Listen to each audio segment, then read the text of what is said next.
Yeah. Okay, ready? Ready? Are we recording? Yes. Go. Yeah, 5:04. All right, let's, oh, no worries. Let's call to order the regular meeting of the San Juan Bautista City Council Tuesday, October 15th, 2024. And we need a pledge of allegiance, please. EJ, you want to run this one? Flag being 2 feet to the right. So go.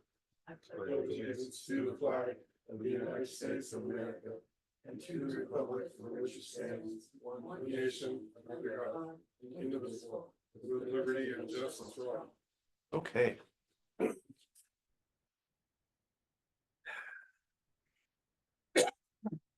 Start with a little prayer that the Dodgers lose tomorrow. Just Gotta get Dodgers versus the Yankees World Series. all right, you're gonna make me sick now. Stop.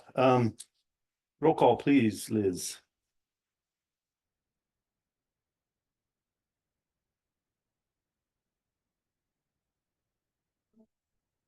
Here. Mayor Pro Tem Jordan. Here. Chris Lopez. Here. Here. Here.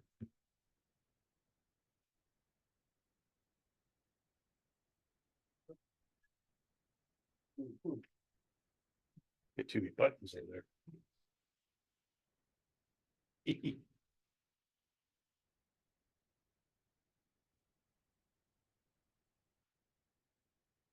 Oh, is that the one for up there?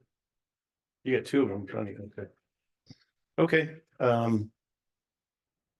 we are gonna go into closed session. Liz, do we have any public comment on the closed session?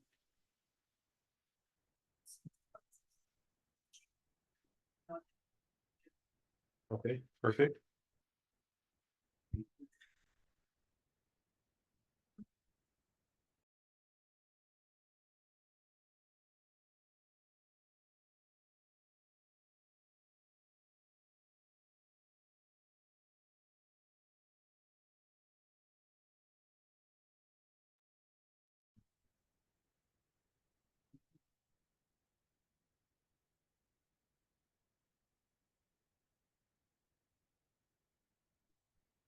Okay, we ready? Yep.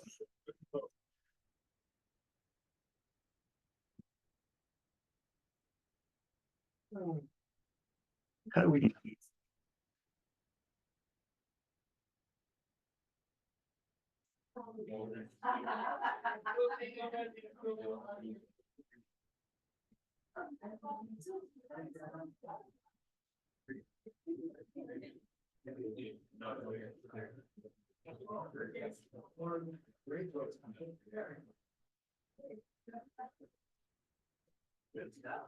Okay.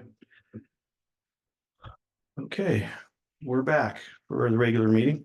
Can our city attorney bring us in from closed session, please? Yes, thank you, Mayor, members of the City Council and public. The City Council met in closed session on item 2A, conference with legal counsel, existing litigation for Roscoe versus City of San Juan Bautista, California Government Code Section 54956.9 D1. There was nothing to report out on that matter. Item 2A, conference with legal counsel, anticipated litigation. Significant exposure to litigation pursuant to paragraph 2 of subdivision D of Government Code Section 54956.9. One case, nothing to report out there. And then item 2C, public employee performance evaluation, California Government Code Section 54956.7 B1, the city attorney, and nothing to report out there as well. Okay, thank you. Moving right along, we have some proclamations. We have 4 proclamations this evening. I'll go ahead and start with the first one. This one's the San Juan Bautista Veterans Parade, November 10th, 2024. Whereas This Sunday, November 10th, will mark the first Veterans Parade in San Juan Bautista. And whereas in November 1919, President Wilson proclaimed November 11th as the first commemoration of Armistice Day with the following words: "To us in America, the reflections of Armistice Day will be filled with solemn pride in the heroism of those who died in the country's service." And whereas the reoccurring anniversary of this date should be commemorated with thanksgiving and prayer designed to perpetuate peace through goodwill and mutual understanding between nations. Whereas in honor of these dedicated men and women, we pledge our continued defense of our nation so that their sacrifice will stand before the entire world as a tribute to the spirit and determination of people dedicated to the principles of freedom and democracy. Whereas on this patriotic occasion, we commit to the great need of fostering a spirit of rededication to the ideals that have served as the foundation of this great. And whereas the theme of Veterans Day 2024 is a legacy of loyalty and service, emphasizing the commitment and sacrifice made by veterans through loyal service to this country and their lasting impact across different eras. Now, therefore, I, Mayor Friels, on behalf of the City of San Juan Bautista City Council, invite all community members to take part in the Veterans Day Parade and thank our veterans for their courage, strength, and dedication in keeping us safe. Do we have somebody? Assessor?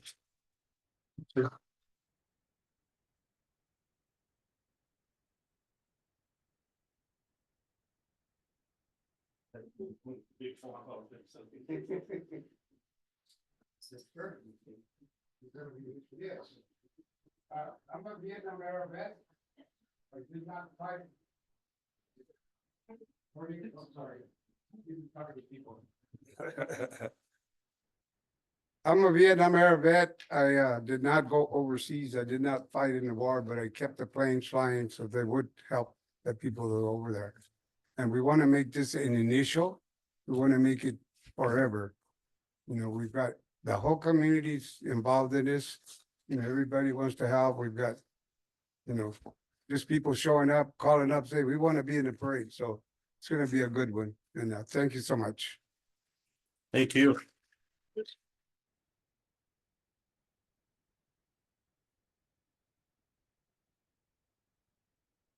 Okay. I have another one before I punch, because that's way too much reading out loud for me. And I'm very proud to present this one.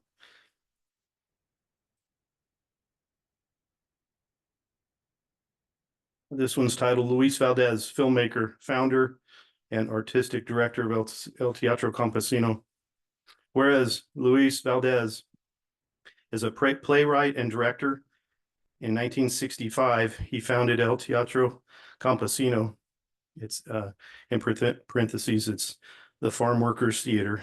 In the heat of the United Farm Workers struggle and the Great Delano Grape Strike in California's Central Valley.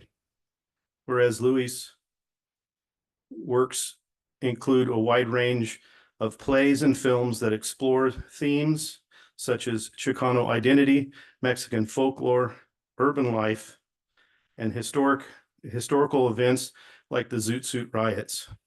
And whereas El Teatro Campesino is the most important and longest running Chicano theater in the United States. I take a second on that one. And whereas Luis' hard work and long creative career have won him countless awards, including numerous LA Drama Critic Awards, Dramalogue Awards, Bay Area Critics Awards and the prestigious George Peabody Award for Excellence in Television, the Presidential Medal of the Arts, the Governor's Award from the California Arts Council, and Mexico's prestigious Agula Azteca Award, giving to individuals whose work promotes cultural excellence and exchange between U.S. and Mexico. Whereas Luis has written numerous plays and authored numerous articles. Whereas Luis has also been recognized for his work as an educator, teaching at various universities and receiving honorary doctorates from several institutions.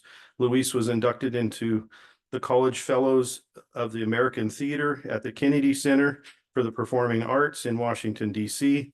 In 2007, he was awarded a Rockefeller Scholarship as one of the 50th artists, U.S. artists honored across the United States.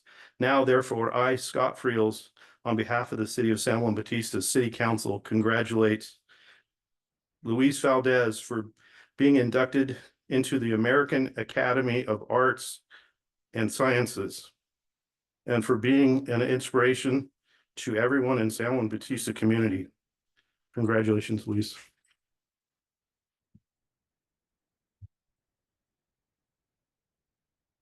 And if I may real quick, Luis is joining the ranks of George Washington, John Adams, Thomas Jefferson, Nelson Mandela. It's huge. Martin Luther King.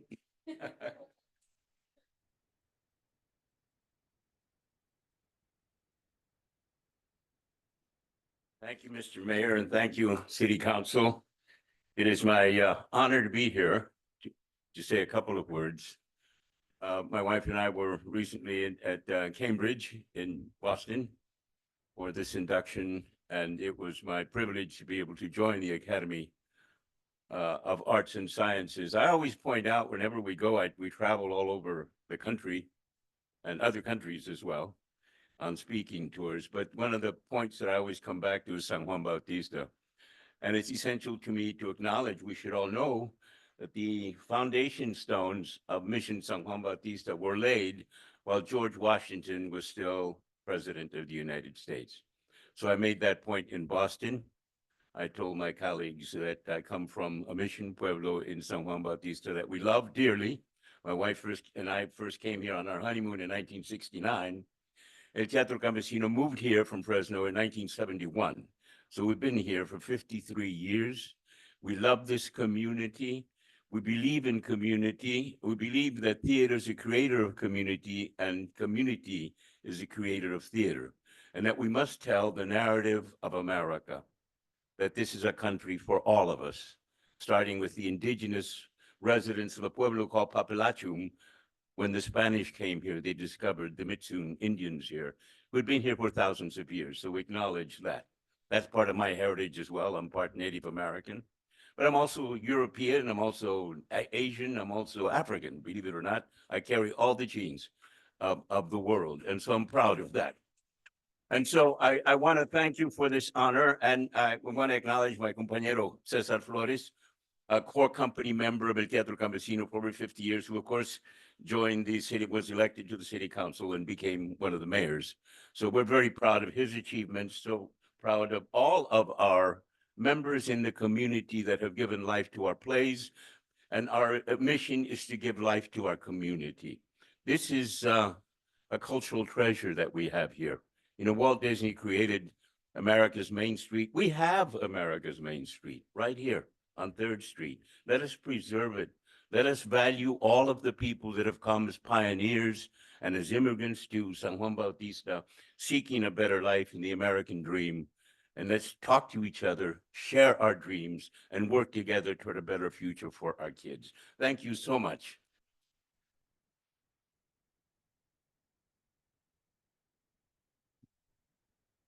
Thank you. Next is the binational healthcare. No, that's last week.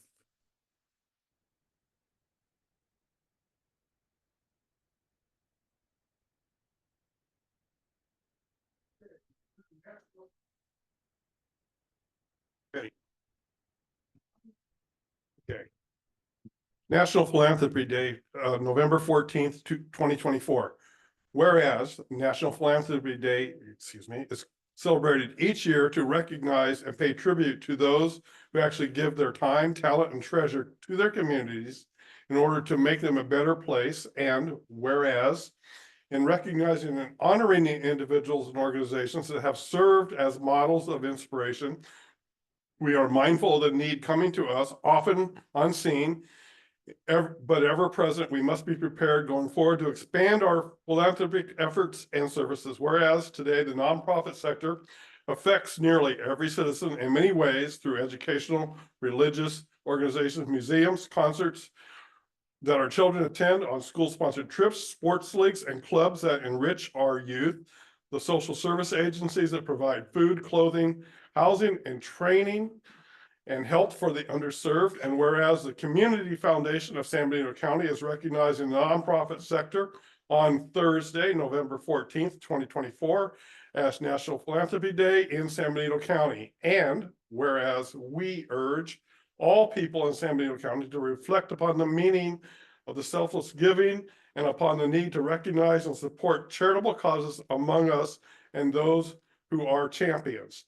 Therefore, Mayor Scott Friels, on behalf of the San Juan Bautista City Council, proclaim November 14th, 2024 as National Philanthropy Day, and encourage the San Juan Bautista community to recognize the tradition of philanthropy as it continues to improve and enhance lives of all by promoting the common good. Yeah, it could be determined. Okay, from is the Community Foundation here? Okay.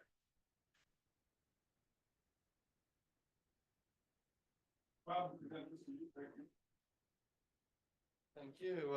Kind of a tough act to follow. Really tough act to follow, but thank you very much. And it's always nice to be recognized for volunteer work and stuff. So thank you again.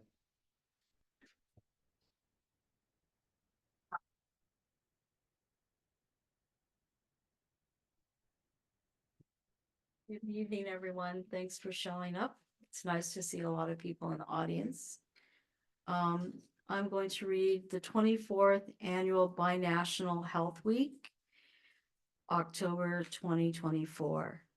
Whereas the Secretariats of Health and of Foreign Affairs of Mexico, the Ministries of Foreign Affairs of Guatemala, Honduras, Colombia, and Peru, the United States, Mexico Border Health Commission, and the Health Initiative of the Americas, a program of the University of Berkeley School of Public Health, have recognized the necessity of improving access to health services for the underserved Latino population in the United States of America. And whereas, according to the United States Census in 2017, this country is home to more than 57 million people of Latino origin. And whereas improving the health of mobile populations requires multiple approaches in service, design, delivery, funding priorities, and most fundamentally requires strong binational commitment. And whereas since 2001 through 2023, the Health Initiative of the Americas and partnering organizations convened 23 Binational Health Week, an unprecedented effort overseen by multi-agency forces, which conducted health promotion and education activities for the underserved Latino population in the United States. And over 4 million people have benefited from the health activities. And whereas Binational Health Week reflects coordinated efforts between the United States, Mexico, Canada, Guatemala, Honduras, Colombia, and Peru to improve the quality of life of underserved populations by expanding their access to health care, increasing their health insurance coverage, and reducing their unmet health needs. And whereas Binational Health Week provides an opportunity to highlight critical health issues in the county of San Benito, the state of California, and throughout the United States, and will serve as the basis for future bilateral efforts. And now therefore, I, Mayor Friels, on behalf of the San Juan Bautista City Council, proclaim October 2024 as Binational Health Week and join the San Benito Health Foundation on October 16th for a celebration of life and community health.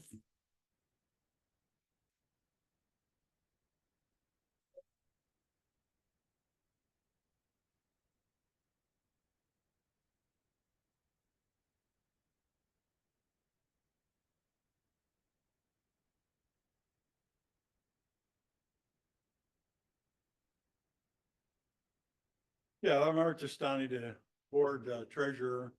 And on behalf of the San Benito Health Foundation, we thank you for this honor.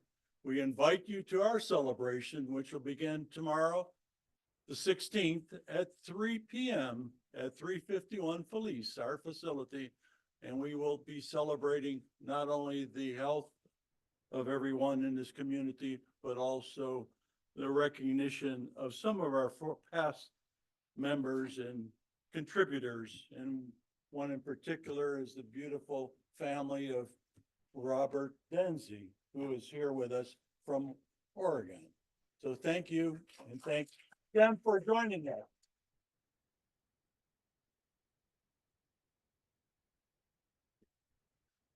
That's. Thank you. Okay, moving on. Item 4, presentations. We have a presentation from Caltrans. Is that going to be online? Okay.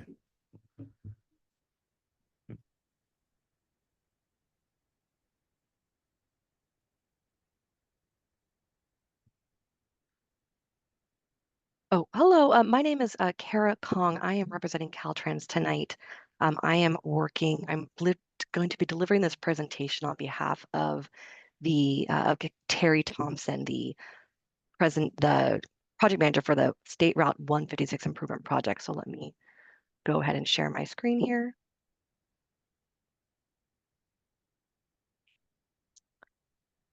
All right.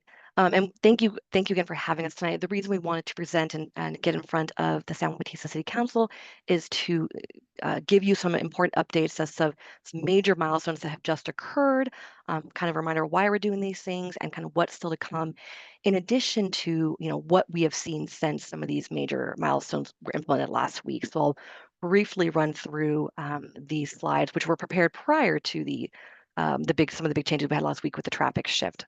But I kind of want to take one step back and have a slide overview, just reminders of the project benefits for the 156 improvement project. Not only are hopefully reducing accident and vehicle operating costs over the long term, reducing congestion over the entire corridor between San Bautista and the city of Hollister, and providing an important investment in a major locally and regionally important east-west thoroughfare. One thing I want to note is that we still have about a year of construction. The whole project's anticipated to be done in fall 2025. So while we've had some major milestones occur this last week, we're still asking for patience. We really do appreciate the community's patience as we continue construction. And again, there still are improvements to come. So I bring up one, this is like a little more Hollister focused, but we had a big 8-week closure of a road, Union Road in Hollister for about 8 weeks. And it was important because we had to reconfigure the intersection to align with the new expressway where people are now driving. There are some improvements we did over there. We've removed some temporary traffic signals. Access is a little bit changed to and from San Juan Hollister Road. But the reason I bring this up is because once we finished with that and we reopened Union Road, we had several major milestones we had to basically conduct simultaneously. So when we reopened Union Road, all the traffic from the existing or now old State Route 156 shifted onto the new expressway just south of the existing highway. A new roundabout was open at Bixby Road, and then a bypass exit, which had been closed for a good portion of the project to 156 4th Street in Hollister, was reopened. And the Caltrans also closed a small part of Mitchell Road just north of State Route 156 for about 8 weeks for similar work to reconstruct an intersection. But I think probably the most important and most impactful for San Juan Bautista residents, businesses, is this big traffic shift we did last week. On the night of October 10th, morning of October 11th, we did work to shift all the traffic onto the new expressway that they've been building for several months now, several years now. The traffic shift, if you have not been out there, is almost the entire length of the corridor between just east of the Alameda all the way to 4th Street and Hollister. And then during the stage of construction right now, there is going to be one lane each direction. However, I do say after this weekend, we received quite a bit of calls, complaints, questions about some changes that occurred on westbound 156 as you approach the Alameda. And so I'll say there's a couple things that we're actively addressing right now. We're trying to get in front of and try to fix. One thing is Caltrans folks adjusted the signal timing at the Alameda to provide a little more westbound, to allow a little more time for westbound State Route 156 traffic because it was backing up considerably along westbound 156. And then the other thing that we're working really quickly on, while I don't have a timeline for you yet, is that prior to the traffic shift, there were 3 lanes on westbound State Route 156 at the Alameda, one to turn left, one to go through, and one to go through or turn right. With the restriping, they went to 1 lane to turn left, 1 through lane, or turn right. So because of just the congestion that we're experiencing, Caltrans is working really closely with the contractor to do a restriping plan to return that to that configuration of 3 lanes on westbound 156 as you approach the Alameda. So again, I don't have a timeline for when that's going to happen, but hopefully we'll have some more information this week and I can report back to city staff to share with the city of Juan Bautista. And then one thing I just want to note is after the existing, or I guess the old State Road 156 will remain open to local traffic during all this construction. There will be occasional flagging, road closures, lane closures, while we're transitioning this road to a frontage road and will eventually be turned over to the county. So those are kind of the main traffic shift highlight points.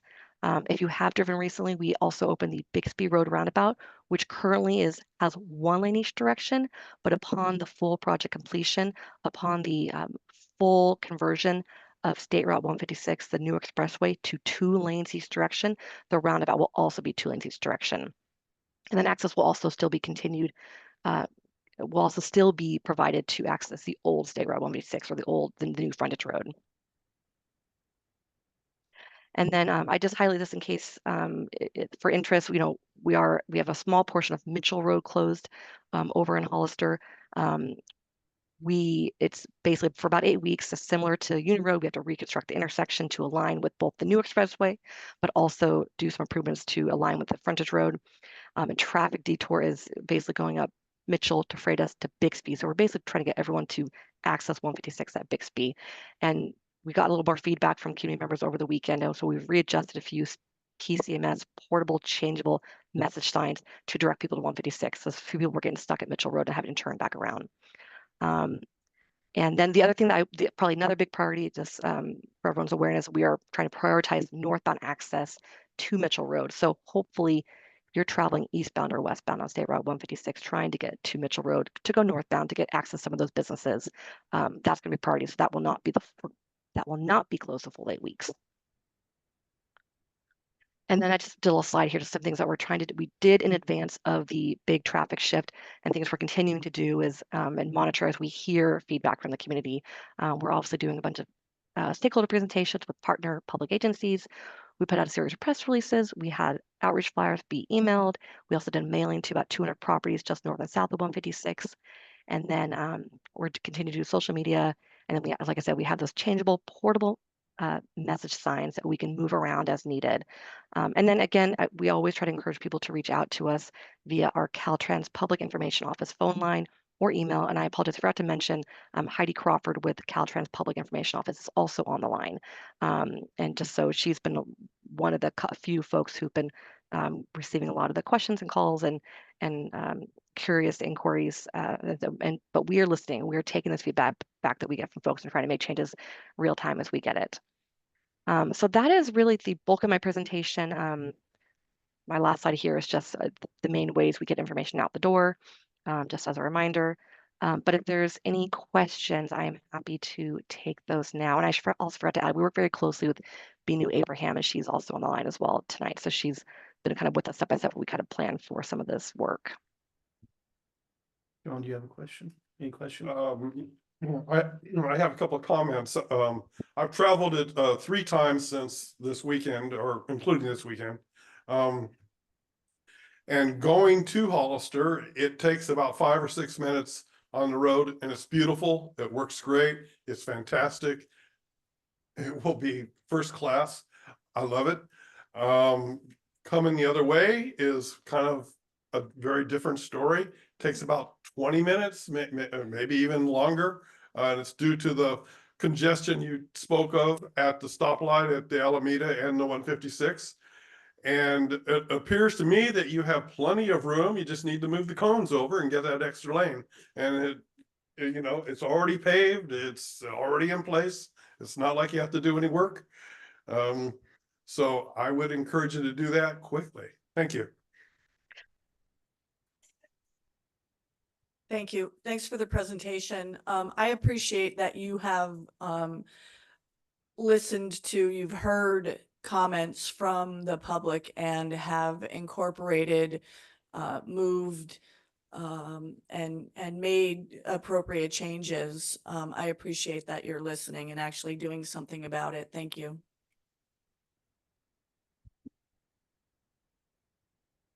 Thank you. I'll second everybody's thanks about listening and to feedback and taking quick action on against that feedback. Really appreciate that.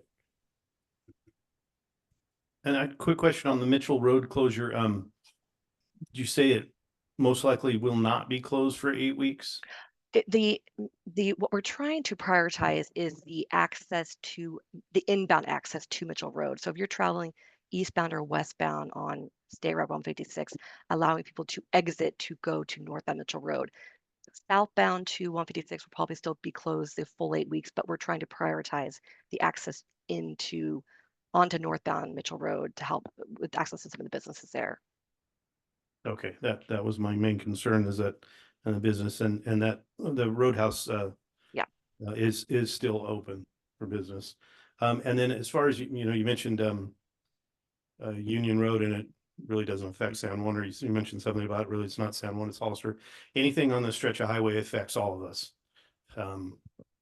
So there are a lot of us that get stuck in it also. It's not just a Hollister problem, it's a San Juan problem also when it's backed up as far as it is. But thank you so much for listening. It's kind of nice to hear that for once. So we really appreciate it. Liz, if folks want to, if anybody needs questions in the audience, we can do that. Do we have any questions for Caltrans from our? Nothing? Huh?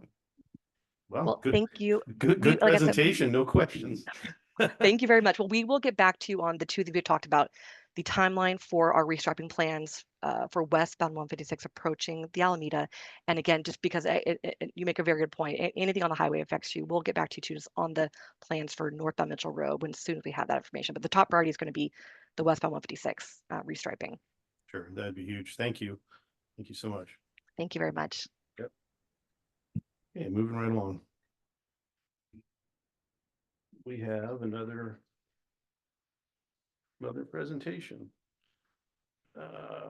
Presidential general election, County San Benito.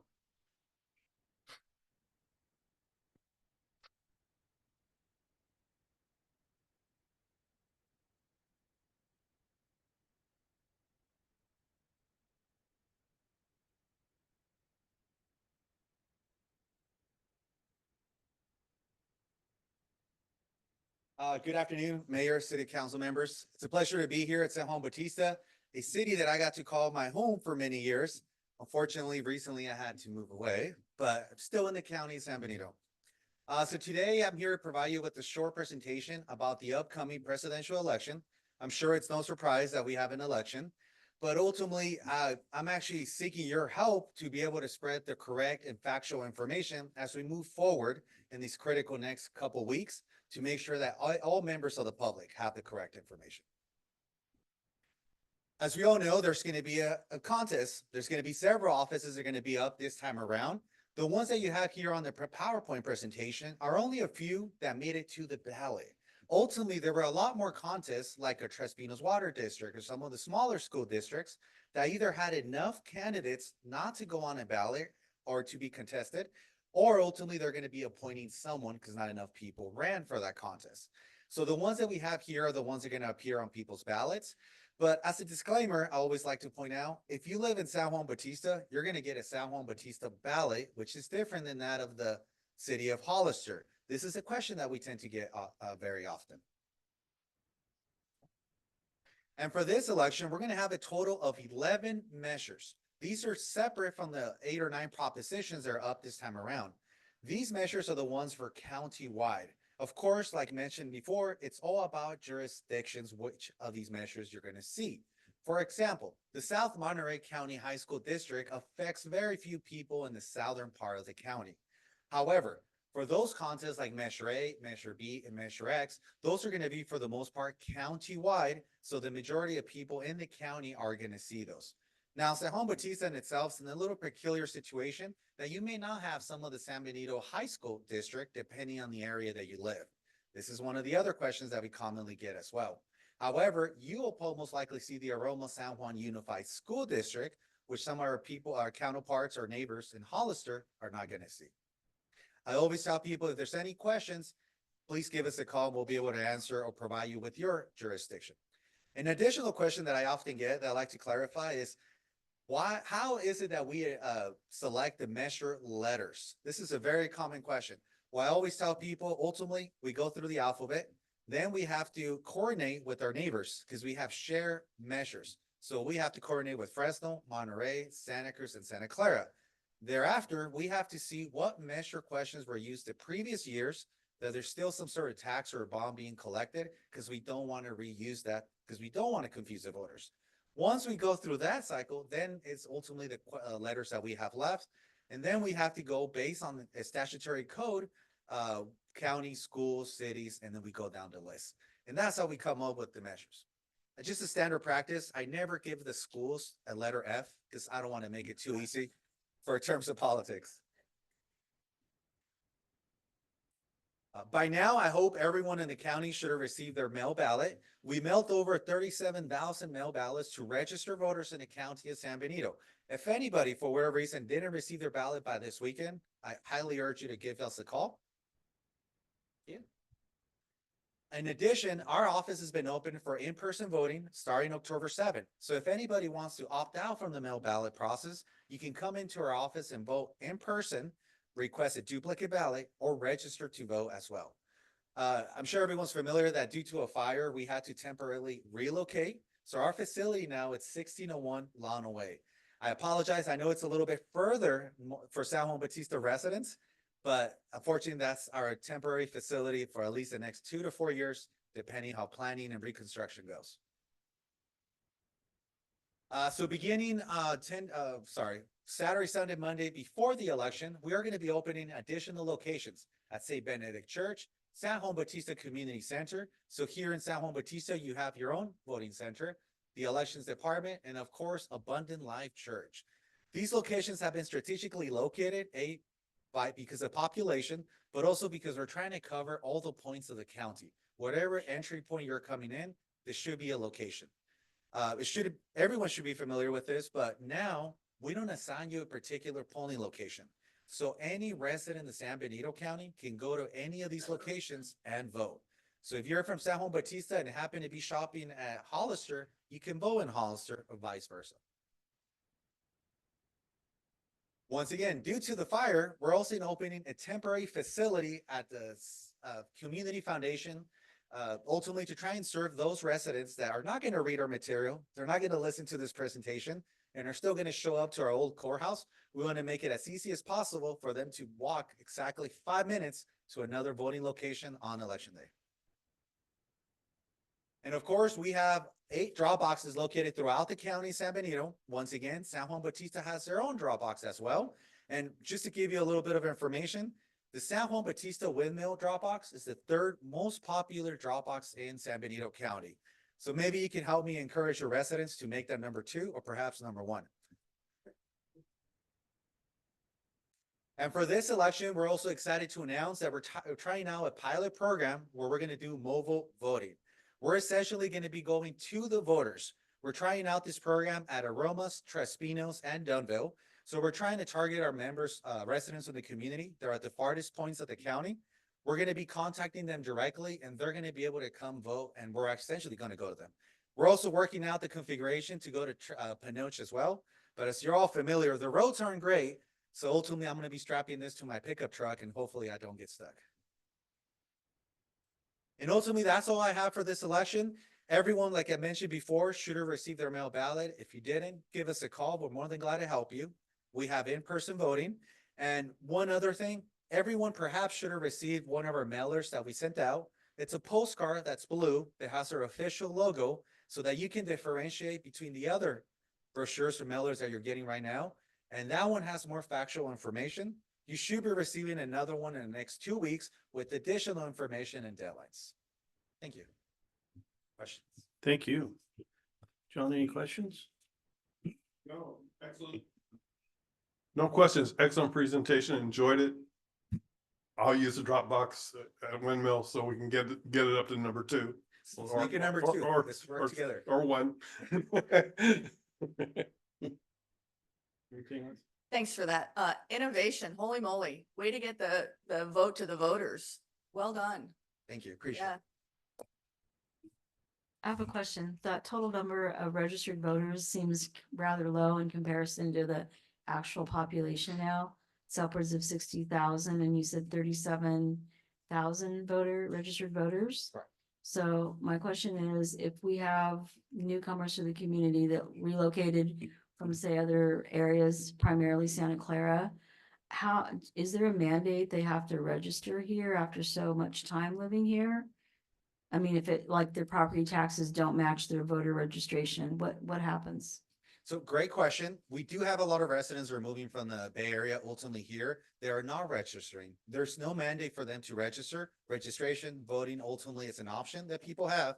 But I will be, do want to share that we're trying to do as much outreach as possible. We've actually been here at Juan Bautista. We were here last week at Margot's Ice Cream Parlor, registering people. Thanks to Margot for letting us sit there and, eat a little bit of ice cream while we register people. Well, we registered a total of about 8 people that just moved to this community from Santa Clara. We were also at the library as well about a month ago, registering people, and we want to continue doing that. So ultimately, just word of mouth, trying to get them to register early. What we don't want is the people to show up on 6 p.m. on election day trying to register, which they have that option, but ultimately they're going to wait half an hour. Yeah, the other thing I'm thinking that would be kind of a cool thing is that you could actually change your registration online. So like they're moving here and a lot of people are very, they're commuters. So they could actually go to the .gov, I think, California registration or register to vote, and they can switch their county or address online. Yeah. That is correct. Thank you for that as well. The process is very easy. You don't have to do it by paper. You can register online. If you go to our website, we also have a direct link where you can register, and it takes 5 minutes. Well, thank you. No questions. Thank you. Thank you. Appreciate it. Questions from the audience or Zoom? We do have one speaker card, Tyler Jordan.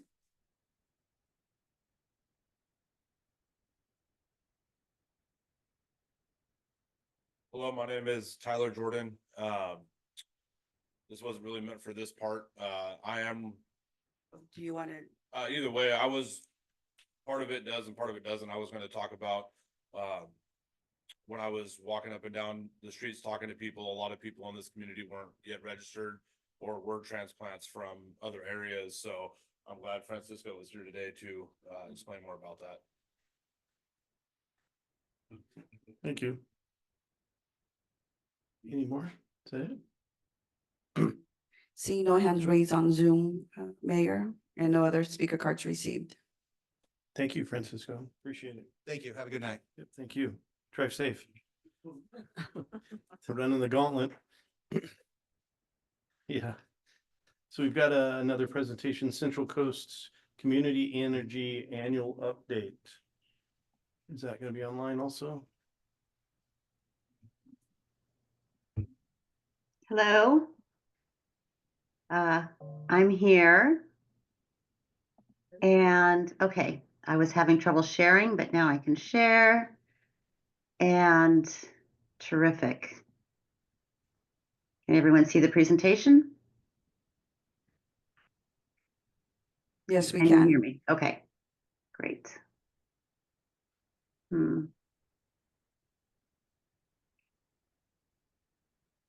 right, well, thank you. Good evening, Mayor, council members, city staff, and community. My name is Judy Young.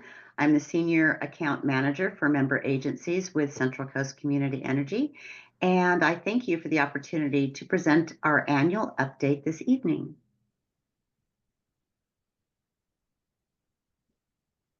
So quickly, I will go over who 3CE is because not everyone is familiar with us. We are a new type of government agency. We were formed about 6 years ago when all of these cities and counties came together and said, what if we could purchase the electricity to serve our region? Could we do it better? As a local public agency, could we be competitive in price, make greater progress on renewables, and provide investment back into our communities? So I'm here tonight to show you how we're doing and what benefits are being offered right here in San Juan Bautista. As our agency has grown, our investment in our communities has increased. Our budget for community energy programs last fiscal year was over $16.8 million, which are funds that are available to the city and to your constituents to help reduce emissions by electrifying vehicles and buildings. To date, on behalf of all of the cities and counties that we serve, we have invested $4.5 billion in new renewable energy and energy storage projects, which are making the grid cleaner and helping the environment by reducing fossil fuel emissions. Some of these projects include new technologies that are pushing the envelope toward 100% clean and renewable power, like a compressed air energy storage project, which will be the largest in the world of its kind. And in the photo here, this is a geothermal project in Mammoth Lakes, the first new geothermal project to serve the state in 30 years. We have power purchase agreements in negotiation or in place to cover 80% of our annual load with renewable energy. The challenge is bringing these projects online in a timely manner due to the current backlog in California around permitting and grid connection and delays in transmission upgrades. And yet so much progress is being made. If you haven't heard, the amount of renewable energy on the grid has been exceeding customer demand in California on nearly a daily basis this spring for as many as 9 hours a day. In fact, for 100 consecutive days this year, and for at least part of the day, the state ran on 100% renewable carbon-free electricity. This is a huge accomplishment, and agencies like 3CE, along with our municipal partners like the City of San Juan Bautista, are very much a part of the reason why. So not only are the renewable projects we have contracted with contributing to the solution, but they are also achieving cost savings for our customers. And because of a decision by our policy board last year, these projects are being evaluated based on their commitment to local community engagement, environmental protection, and workforce support. To reduce emissions in the built environment, our new construction electrification program supports affordable housing projects, including the Tabasa Gardens and Sparrow Terrace in Watsonville, providing units for low-income farmworker families transitioning from homelessness. We have plans to support new affordable housing projects totaling 200 new units, with completion dates ranging from this year to 2026. And another place that we are investing is in agriculture. We provide funding assistance for all electric farm equipment to replace diesel-powered pumps, tractors, and more. We've helped big and small farms in all of the 5 counties that we serve. In addition to providing clean power, I talked about providing direct investment. So here's a summary of the residential, commercial, and ag rebates available to our customers, including the ever popular Electrify Your Ride, which provides rebates for new and used electric vehicles, chargers, and panel upgrades. And tonight, I also have a brand new incentive to tell you about. It's our residential battery rebate program, which, when stacked with other incentives, covers 60 to 100% of the purchase and installation costs for a home battery, depending on customer income level. And this is our total investment in San Juan Bautista, nearly $50,000 across ag and electrify your ride, which I've just mentioned. And I want to emphasize the energy programs that are available to the city itself. As you know, California has strict mandates for the electrification of fleets. This is a major undertaking for local governments, and we are here to help. We have funding to help you plan how you're going to make the transition, how many EVs you will need to purchase and when, where and when your vehicles should charge. And after your plan is complete, we have funding to help you pay for the vehicles and the charging infrastructure that you'll need. We also offer funding to help adopt REACH codes, which go beyond state requirements to drive lower emissions in buildings. We host a quarterly call for the staff of local governments that make up 3CE, where I go over all of these opportunities. And if any of you would like to learn more about what we offer, I'm happy to set up a meeting. And the last thing I'll add for the public is that the applications for these programs that I mentioned are on our website, 3ce.org or 3cenergy.org. Go there to apply for the generous rebates and incentives available to all of our customers, including those to help purchase electric vehicles, heat pump water heaters, and HVAC systems. So I hope tonight I provided a good picture of what our agency is doing to bring clean energy and community investment to the city of San Juan Bautista.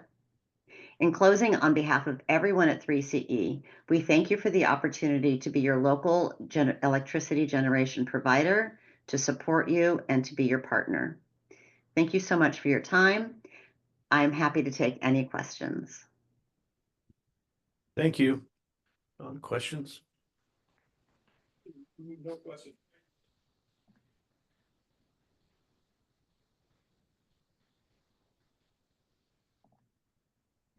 Thank you. Thank you. I learned a lot tonight. I have a question. How can we ditch PG&E and go with you guys? Okay, so I'd love the question. Thank you very much. So you are with us. There's basically 3 steps that go into bringing electricity to your light switch or to your office there. The first is generating the electricity in the first place. That's the piece that we cover. Solar, geothermal, and so on. Then once the electricity is generated, say at a solar field, it needs to be transported and then delivered to your building, right? Or to that light switch. So that's called transmission and delivery. Those are the pieces that PG&E owns, manages, and that we pay PG&E for. They also handle billing for us. So you get one bill that includes the PG&E transmission and delivery charges and the 3CE generation charges. I need to read my bill. No questions, thank you. Thank you very much. I have a quick one on the investing in San Juan Bautista. You said total investment nearly $50,000. Yeah. And on the electrify your ride, is that helping folks with the electric vehicles and charging stations? Yep, exactly. How many charging stations do we have, electric vehicle charging in the city of San Juan Bautista? I'm not sure. I would love to find that out for you and get back to you. So Electrify Your Ride is a program that is for residents to take advantage of, to put in chargers in their homes. So that's a little bit of a nuance. You might have public charging stations as well that have not been funded by 3CE. So I will get back to you with answers to both of those questions. Okay, I asked because my neighbor has an electric vehicle. I don't think he has a charging station, so to say. So if I can. Yeah, well, there's a ton of information on our website about, if you want the most basic type of charger, you can just plug right into the outlet in your home. It takes a while to get a car charged, but it's super efficient and you don't need special equipment. And then there's two more levels above that. Generally, the level 2 is the type of charger that someone would put into their home. There's a wealth of information on the website, including how to take advantage of our rebates. And then there's also a phone number that anybody can call to get more information on the programs. Okay, thank you. Mhm. Any question? Yep. Yep. In looking at your plans, I frequently cannot find information. Do you guys offer comparable, like the net metering energy buyback now that you're doing battery storage and things like that? Yes, we do have, we are participating in the net metering program for people with rooftop solar, you bet. We also offer a few webinars a year on the details of that type of program. And I will find out whether or not we likely have one of those webinars on our YouTube channel that I can send to you that you could look at there. We do not offer rebates for rooftop solar. However, as I said, we just started offering home battery rebate programs for people with rooftop solar, but also if you don't have rooftop solar, but you want to have battery backup for your home, you can participate in that program as well. Okay, and that net metering rate, where do I find that on your rate schedule?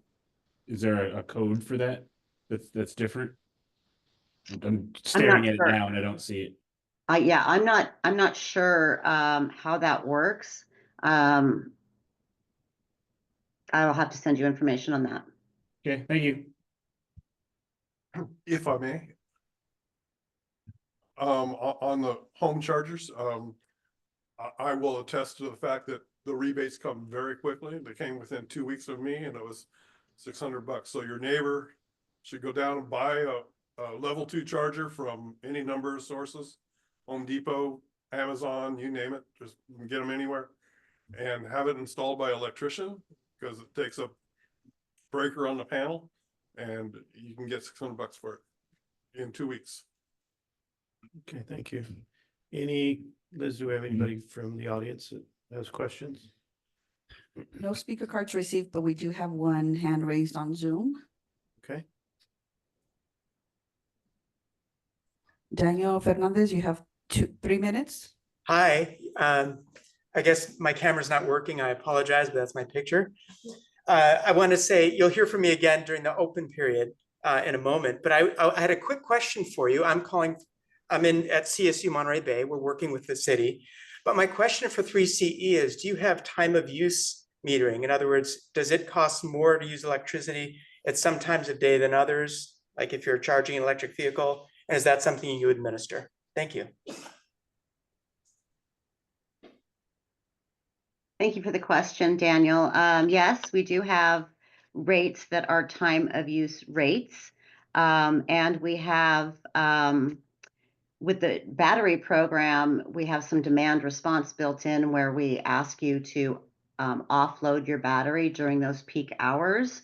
So that's also dependent on time of use. So we're actually asking you to put energy back on the grid from your battery. Did that answer your question? He's gone.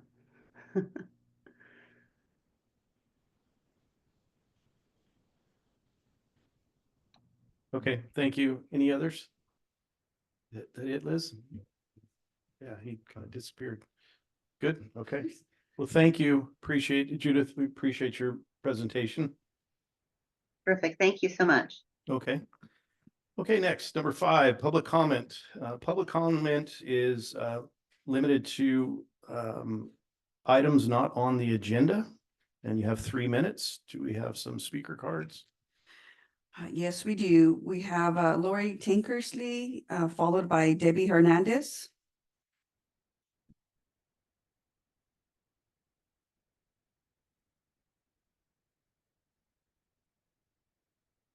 Good evening, Mayor Friels and Council. My name is Lori Tankersley. I'm here on behalf of San Benito County's Integrated Waste Management, just to give a couple updates on our programs happening this month. As a reminder, residential fluorescents, paints, pool yard and household chemical cleaners, household batteries, used motor oils and filters, and more are accepted at our monthly household hazardous waste at John Smith Landfill. This event occurs every third Saturday from 9 a.m. to 12 p.m. Our next monthly event will be this Saturday, October 19th. For more information on acceptable material, residents can visit our website at sanbenitocountyca.gov/HHW. Join Recology for their last Environmental Days event of 2024. These events include e-waste collection, secure document shredding, and compost giveaway. On Saturday, the 19th of October, visit Bergantino Park in Hollister between 9 a.m. to 1 p.m. And then the following Saturday on the 26th, they will be at San Juan School from 9 a.m. to 1 p.m. We encourage all San Benito County residents to answer our comprehensive climate action plan survey.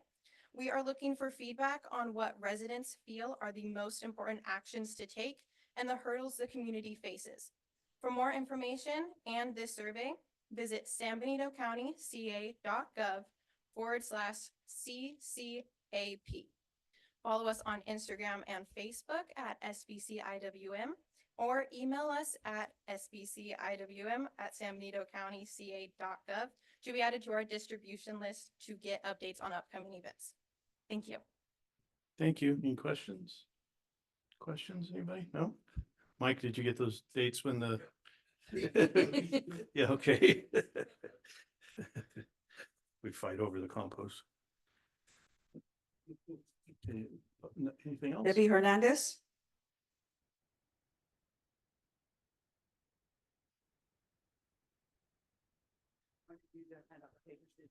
No. Good evening, Mayor Frills and City Council. Can you? Oh, yes. Better? All right. All right, I'm here speaking today because I just wanted everybody in San Juan Bautista to know what happened at my shop on Saturday, August 5th, 2024 at the Harvest Festival. Unfortunately, I was out of town at a family wedding, but started getting photos and calls about my shop.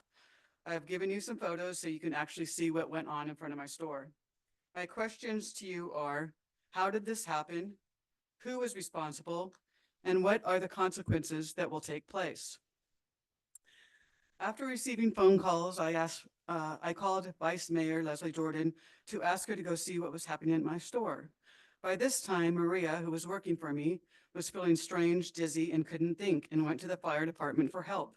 The firemen came into the shop and said the carbon monoxide level was unsafe and they needed to air out the shop. I believe Vice Mayor was there at this time. Margot from the ice cream shop was also present. After setting up fans and opening all my doors and windows, my shop was closed down for the rest of the day. This was approximately 2 p.m. So Maria was breathing carbon monoxide for over 3 hours. The generator was set right in front of my door. Customers said they were feeling ill and sick as well. I went to City Hall on my return Monday to town, and I talked to City Manager Don Reynolds and Public Safety Coordinator Roy Morales. I was very upset, and I said, you could have had a manslaughter case on your hands. Don Reynolds' answer was it would eventually land on the fault of the promoters. Roy Morales gave me Charlie, the fire marshal's phone number, and told me to talk to him and ask him what happened. I did talk to him and asked him how this happened. And he said at the time of his inspection, there was nothing surrounding my shop. With that said, I said, what time were you there? And he said 8 o'clock. The show started at 10. Why was he expecting so early? Where was the code enforcement during the time from 10 to 2? No one saw this and thought, what the heck? That's not safe. I asked for a report from the fire department coming to my shop, but he said there was no report taken. Again, it was pushed off to the fault of the event coordinator. This could be turned really bad. Someone could have passed out, hit their head, or died. No one seems to be concerned about it. I just hear it won't happen again and this show won't happen again. None of my questions have been answered. If the group Discover San Juan Bautista were indeed the promoters, why would they choose to put this in front of my shop? There are so many empty storefronts in town. They could have easily put it around the corner of 18th Barrel, but unfortunately they're no longer open. Again, who signed off on this? I am saddened, mad, and disappointed in some of my city officials. And with that being said, you may just have another empty storefront. Thank you. Thank you. María Madrigal.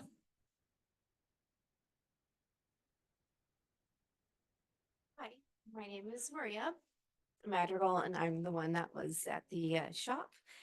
And I just wanted to give my side of the story because I'm hearing there's a lot of versions. I'm the one that took the photos and found that it was very unsafe to be surrounded by so many jump houses and activities because we couldn't see our store. The crosswalks were blocked. I just went in, I opened up. It was so loud because I had generators on both the doors, our front door and the back door, both, facing, and I thought that was pretty serious.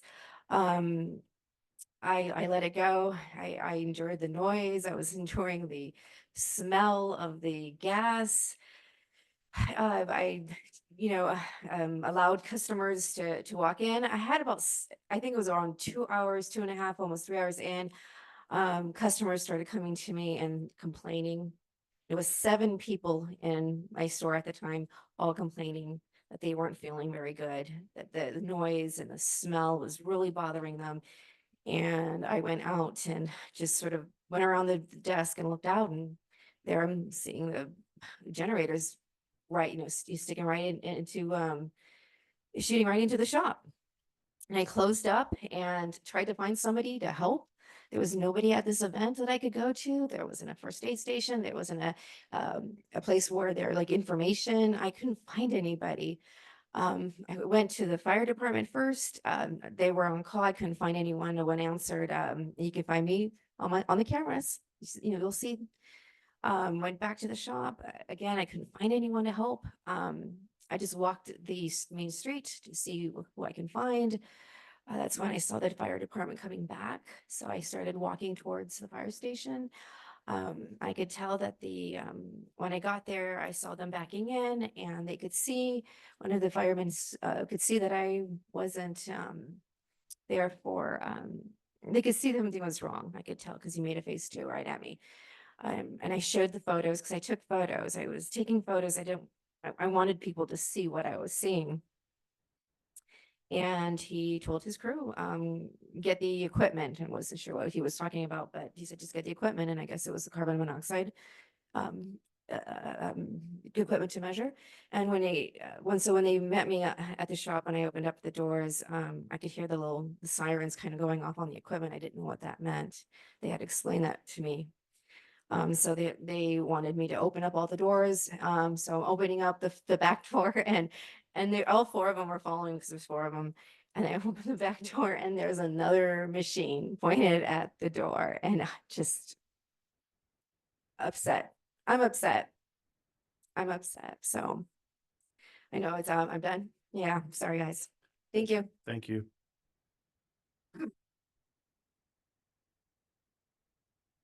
Joe Claus.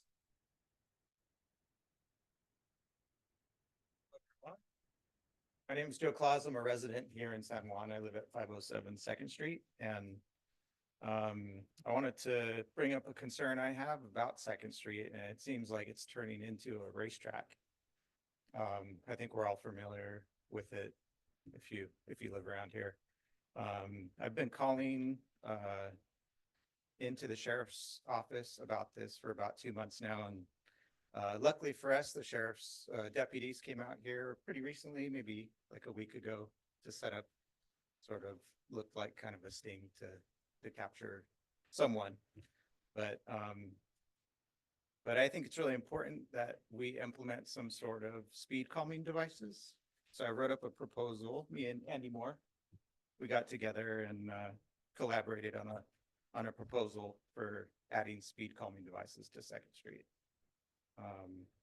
And then I also started a petition, Andy and I started a petition that we're gathering signatures for in support of this proposal. That's all. Did you guys want a copy of this? Thank you. Proposal? You can turn, you can give the, Okay.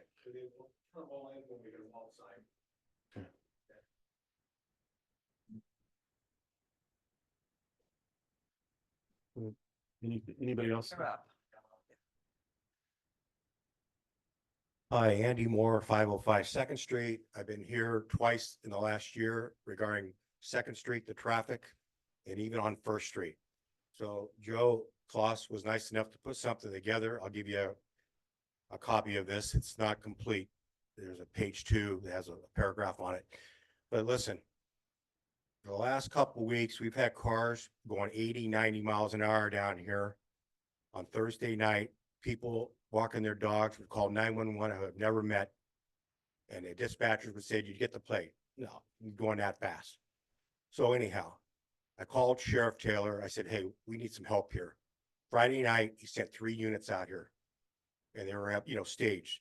The people didn't come. Those people didn't come. It's just not those two.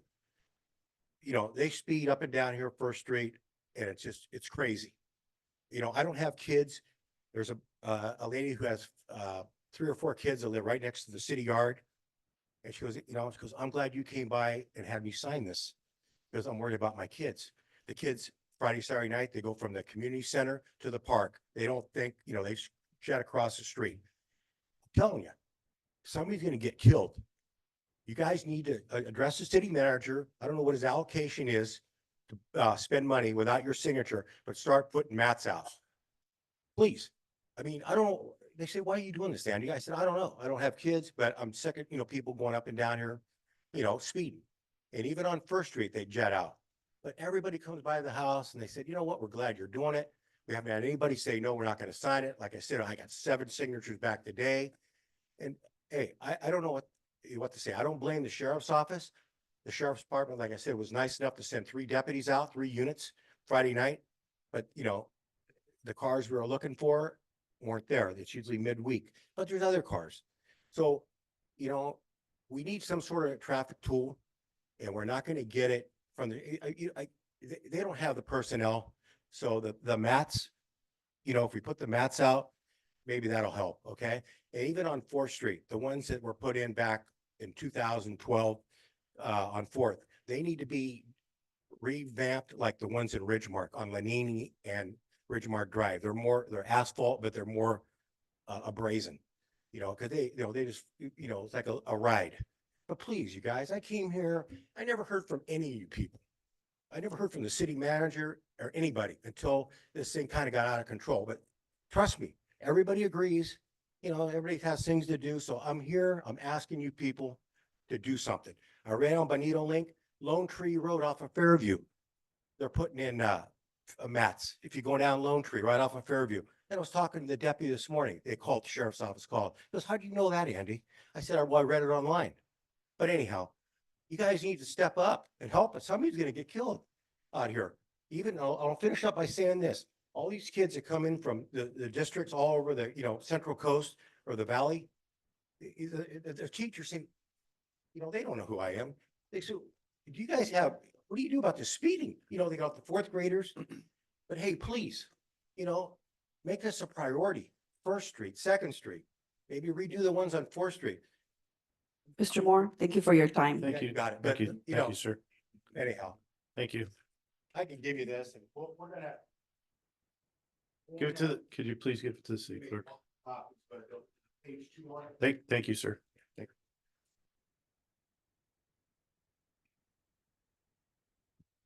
Mrs. Baines?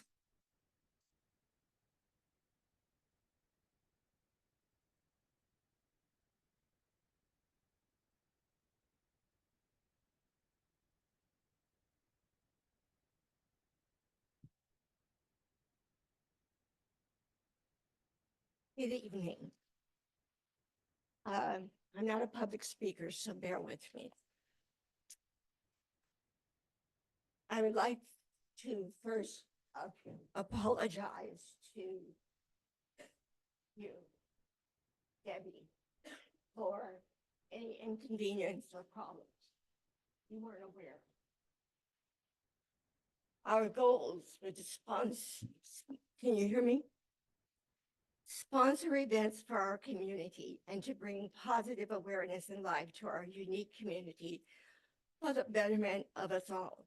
We try to bring in new and different attractions and activities, especially for our young people, horse and buggy rides, train rides, etc.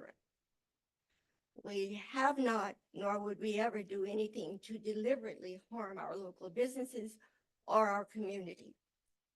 Generally speaking, when problems arise, they can usually be addressed and resolved quickly if those involved have the same mindset of peaceful coexistence.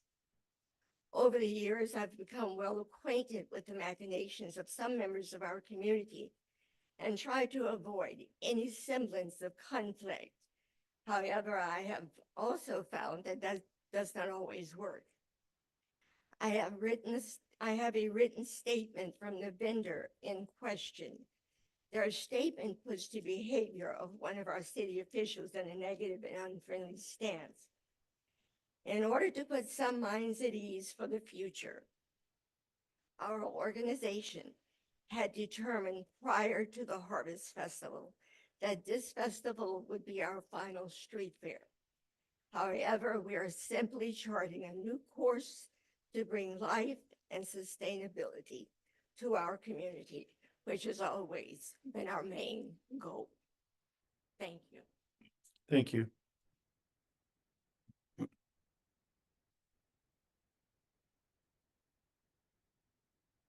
Tyler Jordan.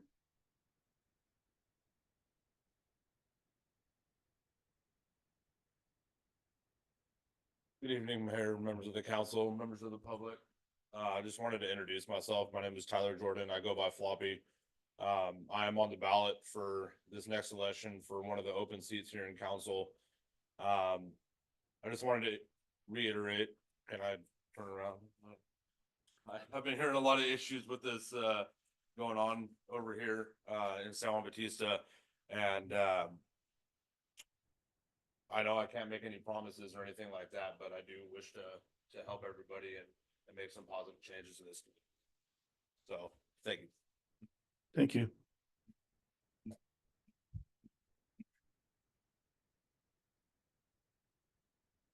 Christina Hastings.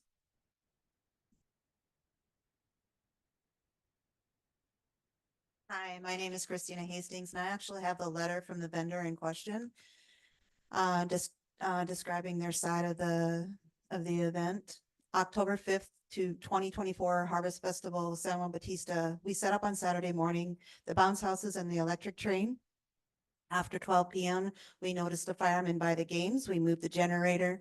He moved the generator from the sidewalk to the side of the street. No one had complained to us about the generator. The lady from the corner store that was behind us came by and asked to move the games across the street, as we did.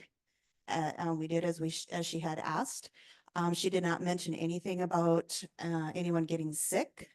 And the fire department cleared us and said we were good to go, that the carbon monoxide was declining within the store. Shortly after, the store owner or the person who was running the store closed up the shop and left around 2 p.m. Another lady came by around 3 p.m. She said that she was the assistant mayor and asked me to authorize us, or asked me who authorized us to be here. I told her Mrs. B. Then she told me that this was a residential area and that we didn't belong here. We told her that we were approved to be here, then asked us to move the other bounce houses on the upside on the street to the other side. October 6th, after we started shutting down and rolling up the bounce houses, the assistant mayor removed the traffic signs and allowed vehicles to drive through while we were still rolling up the bounce houses. We had to stop and allow a vehicle to pass by, and they drove over our bounce house. So we had to roll up these bounce houses between the traffic, made it very unsafe for us to do this. We felt that the assistant mayor was harassing us and left us in harm's way. Thank you. Thank you.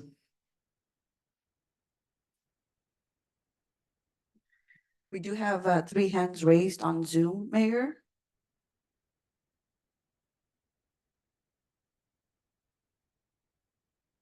You have 3 minutes. Good evening. This is Christopher Barlow from Waldron and Dost Architects. I want to thank City Council and the Mayor and audience for very important and lively discussion. I'm actually calling in to introduce a project that we're working on behalf of San Benito Health Foundation, who earlier received a proclamation this evening at 70 McQualamy Street. That's going to be a project that we would like to introduce. It's a community health clinic is going to be the first phase of it. And the second phase will be affordable housing. And we have been working through the process with the planning department about half a year now, since the end of April.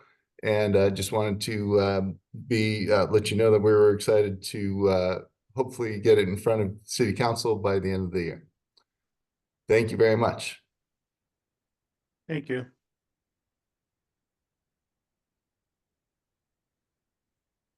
Daniel Fernandez, you have 3 minutes. Hi, everybody. I thought you could see me now, but it looks like you still can't. But I'm a professor at California State University, Monterey Bay, and I wanted to introduce myself. I've worked with the city before. I run a project of a class of students where we do projects that are related to the city in some way to help the city become even better and to listen to the residents, talk to the residents at different opportunities that present themselves. And so at the moment, I actually have 9 students in here. Can you maybe say hello? Hello.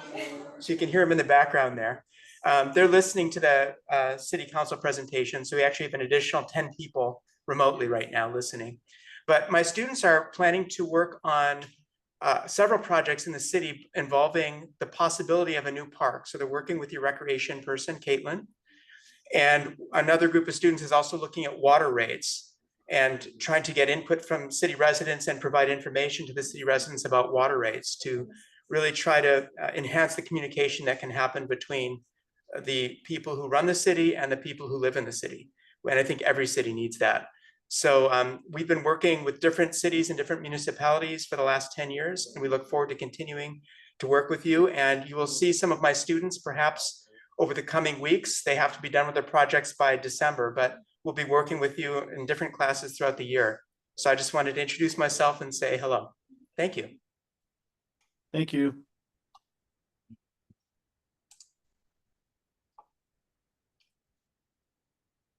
Jim, you have 3 minutes. That's all you get. There's no answers or anything.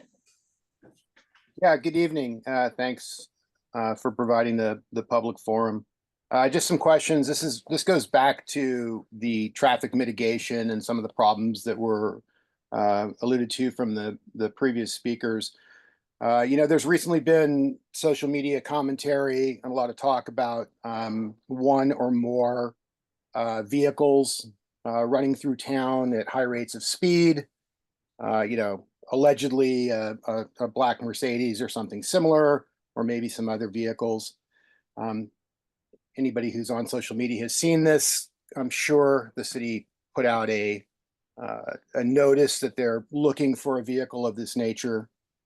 In addition to people just speeding through town, the Caltrans presentation was great, but no one has yet to speak about any sort of mitigation as to commuter traffic now diverting through town to get back onto 156. No one has addressed that.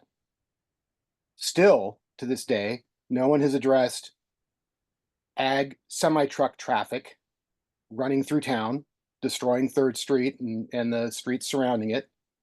And specifically to this point regarding the alleged speeders through town and the Mercedes or whatever, no one's bothered to comment on the fact that the city put in 3 fairly high-priced flock cameras at each entrance to the city.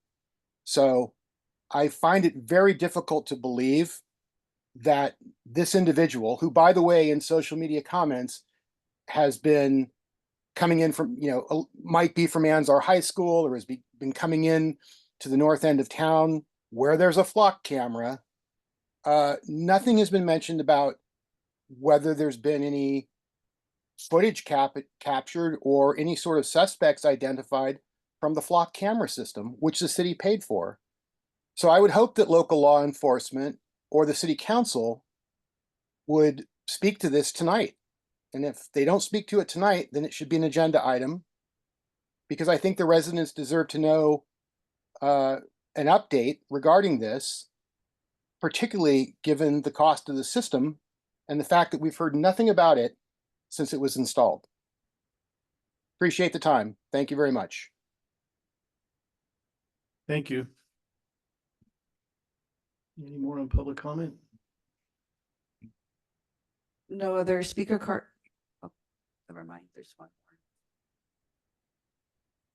more. Jose Aranda, you have 3 minutes. Hi, this is Jose Aranda at 1190 Vista Way. Can you guys hear me? Yes. Great, cool. I just wanted to make a comment. With Doña Esther's departing and a couple other businesses that had closed in our historic downtown district, what are we doing about economic development? I know we used to have a committee. I don't know if it panned out or what the issue was there. I need to get a little more involved with that topic, but I would like to see that come back, or our council do something about our dying historic district. I'm very concerned about all the empty buildings that we're going to be seeing, especially when you walk in. You got that Red Brewery, JJ's, now Doña's. You got 18th. We raised this at the Planning Commission meeting to see if council would entertain the fact of looking into some type of plan, and we were rejected. So to me, I don't know what else does it have? How many more businesses do we have to lose before we take action? So if we can prioritize that or look into that, that would be great. Also, same thing, echoing the crazy speeding going up and down our streets. I love to run our streets in the middle of the night, and I've almost got hit by that same black Mercedes. So what are we doing to tackle that issue? Other than that, one last comment. I'm really sad to see the Harvest Festival, not happen.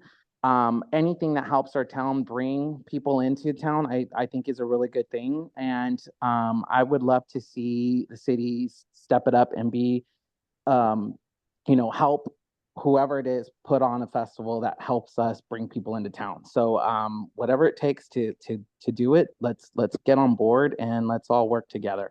Other than that, that's all I got. Thank you. Thank you.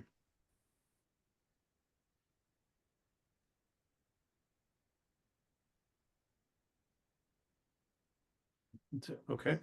Thank you. Move right along to informational items. Treasurer's report. Good evening. You have in your pack tonight the financial report for the 2-month period ended August 31st, representing 17% of the fiscal year. General fund revenues are at 16% for the year to date. Correspondingly, general fund expenditures are at 16% for the year to date. The net effect is a positive change in the general fund balance of $20,000.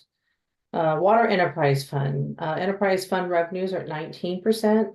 Expenses are at 14% to budget. And the net effect is a positive change in the water enterprise fund of $206,000. Your sewer enterprise fund revenues are running at 18% for the year to date, and expenses are at 15% for the year. Net effect is a positive change in the sewer enterprise fund of $196,000.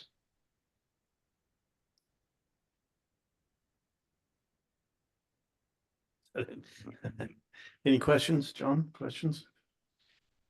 No question. Thank you for the good report. Questions, Leslie? Thank you. Becky, anything? Jackie? No questions at this time. Thank you. Nope, no question. Thank you, Wendy. Appreciate it. You're welcome. Okay. Reports from city council representatives on your regional organizations and committees. I see John has his cards out. Oh, come on. Come on.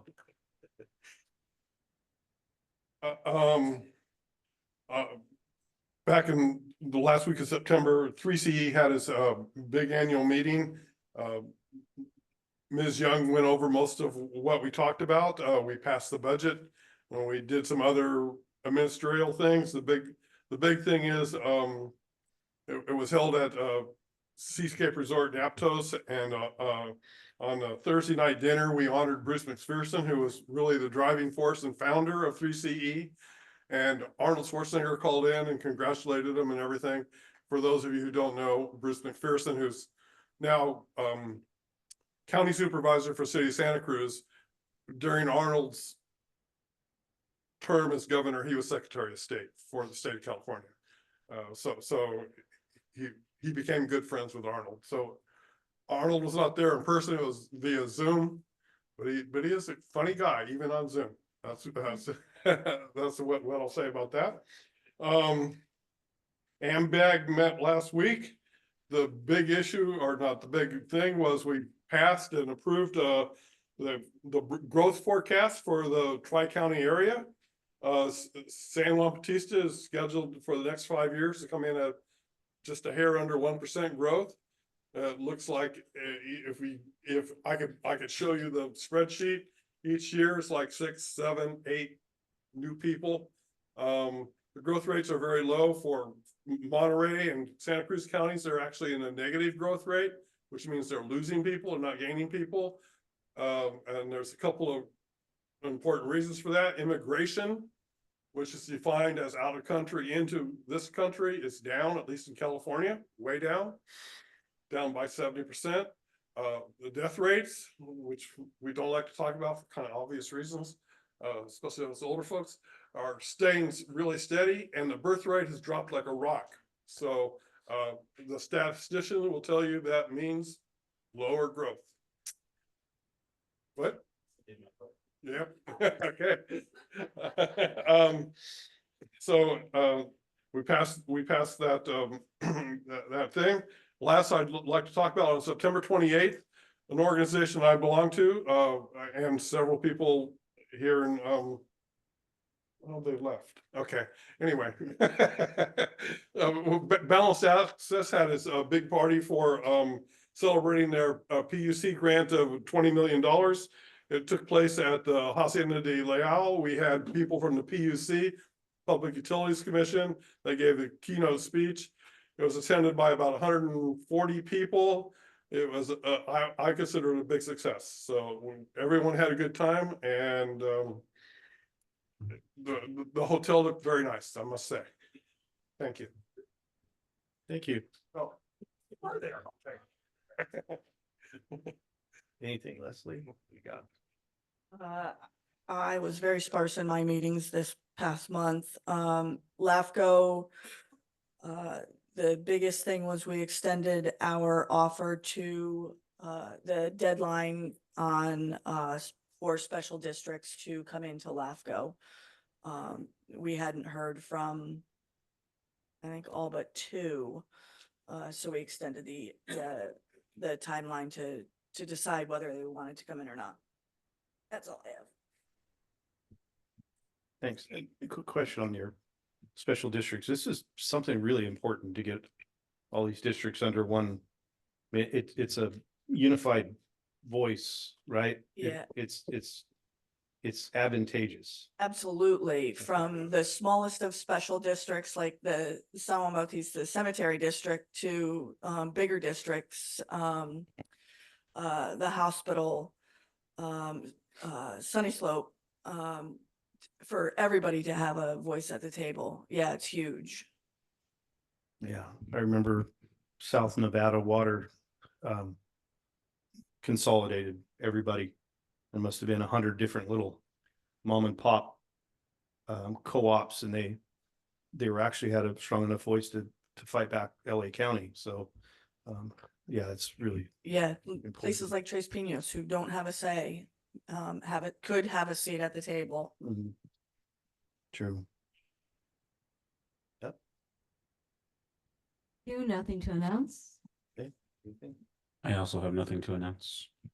Okay, COG was pretty quick last week, or last month, we did vote to do similar to what Lavco did with, appointments, to COG will follow their term limit. Um, that should be, hopefully, I think the COG attorneys got a hold of Dawn this month, and then we're hoping to see that next month. All three agencies have to approve that, the city and the county and us, Hollister City, us and us.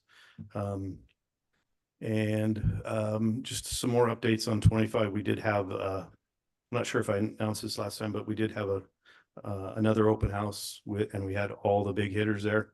We had VTA, we had District 4, District 5. It was a great open house. And just, I'm super happy to see there's a whole bunch of people right here on, in the Zoom land. The Highway 25 project is still going forward. We're into about the third phase of it, which is we've decided or actually Caltrans has decided the 7 variations. We concurred with the 7 variations. And now we're moving forward with the CEQA and the NEQA, which is the National Equality Act. We have to do both of them so we don't get sued. We're covering all of our bases. And after we do that, that's going to probably, filter out, I would say, almost probably two thirds of the options. So contrary to some of the rumors out there and a lot of lies, we are moving forward with Highway 25's project. I think we just had a couple things on airport stuff. I don't know if you know, most of you know COG, we deal with local transportation, airport, land use, the Council of Governments, and we have Measure G. So it's sometimes the meetings get a bit busy. Jackie, next meeting won't be that busy, so you'd be good to go. You just have to drive the gauntlet to Hollister. So, and that's all I got. Okay. City council announcements. John, do you have any announcements? Community calendar stuff, fun stuff?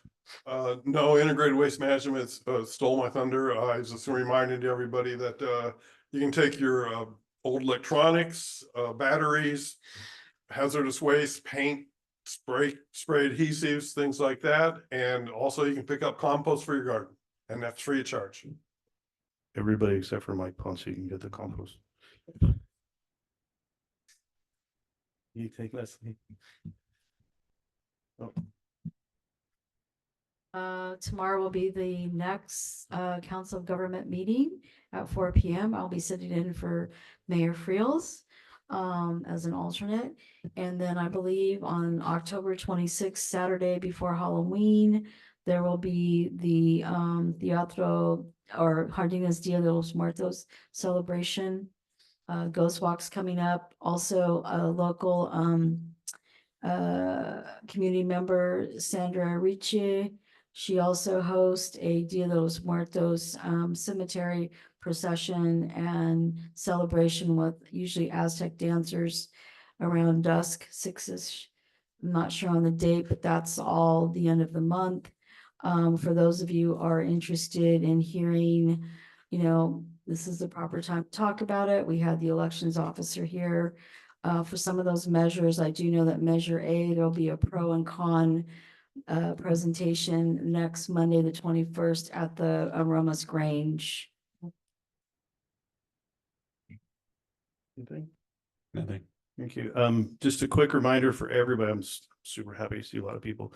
We do have a parade November 10th. That's the Veterans Parade. It sounds like it's going to be pretty good size. Now, is it 10 o'clock? It just escaped my brain. Well, I might 10? know. Right, where is he? Is it? Yeah, I don't know the time. Okay, what's that? Usually, Okay. Usually they're 10. I think it's 10-ish. Yeah, I was looking. 10 to 12. Okay, great. Yeah, that'll be, like I said, it's supposed to be a really good one. And it's awesome. We're having that. We always love parades.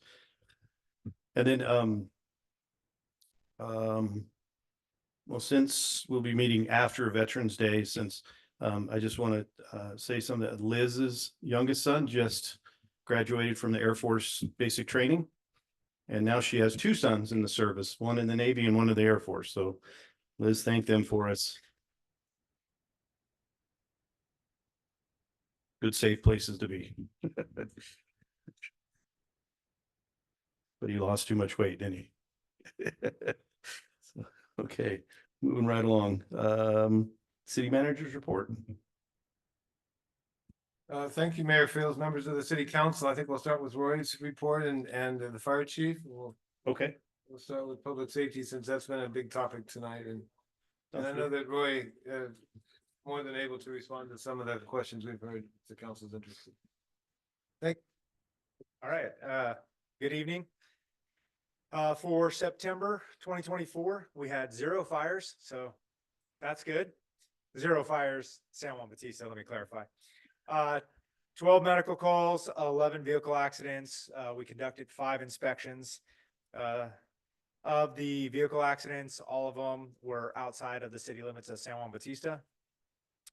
The business inspections, there was 1 new inspection, 1 high school inspection, and then 3 other different types of inspections, just miscellaneous inspections.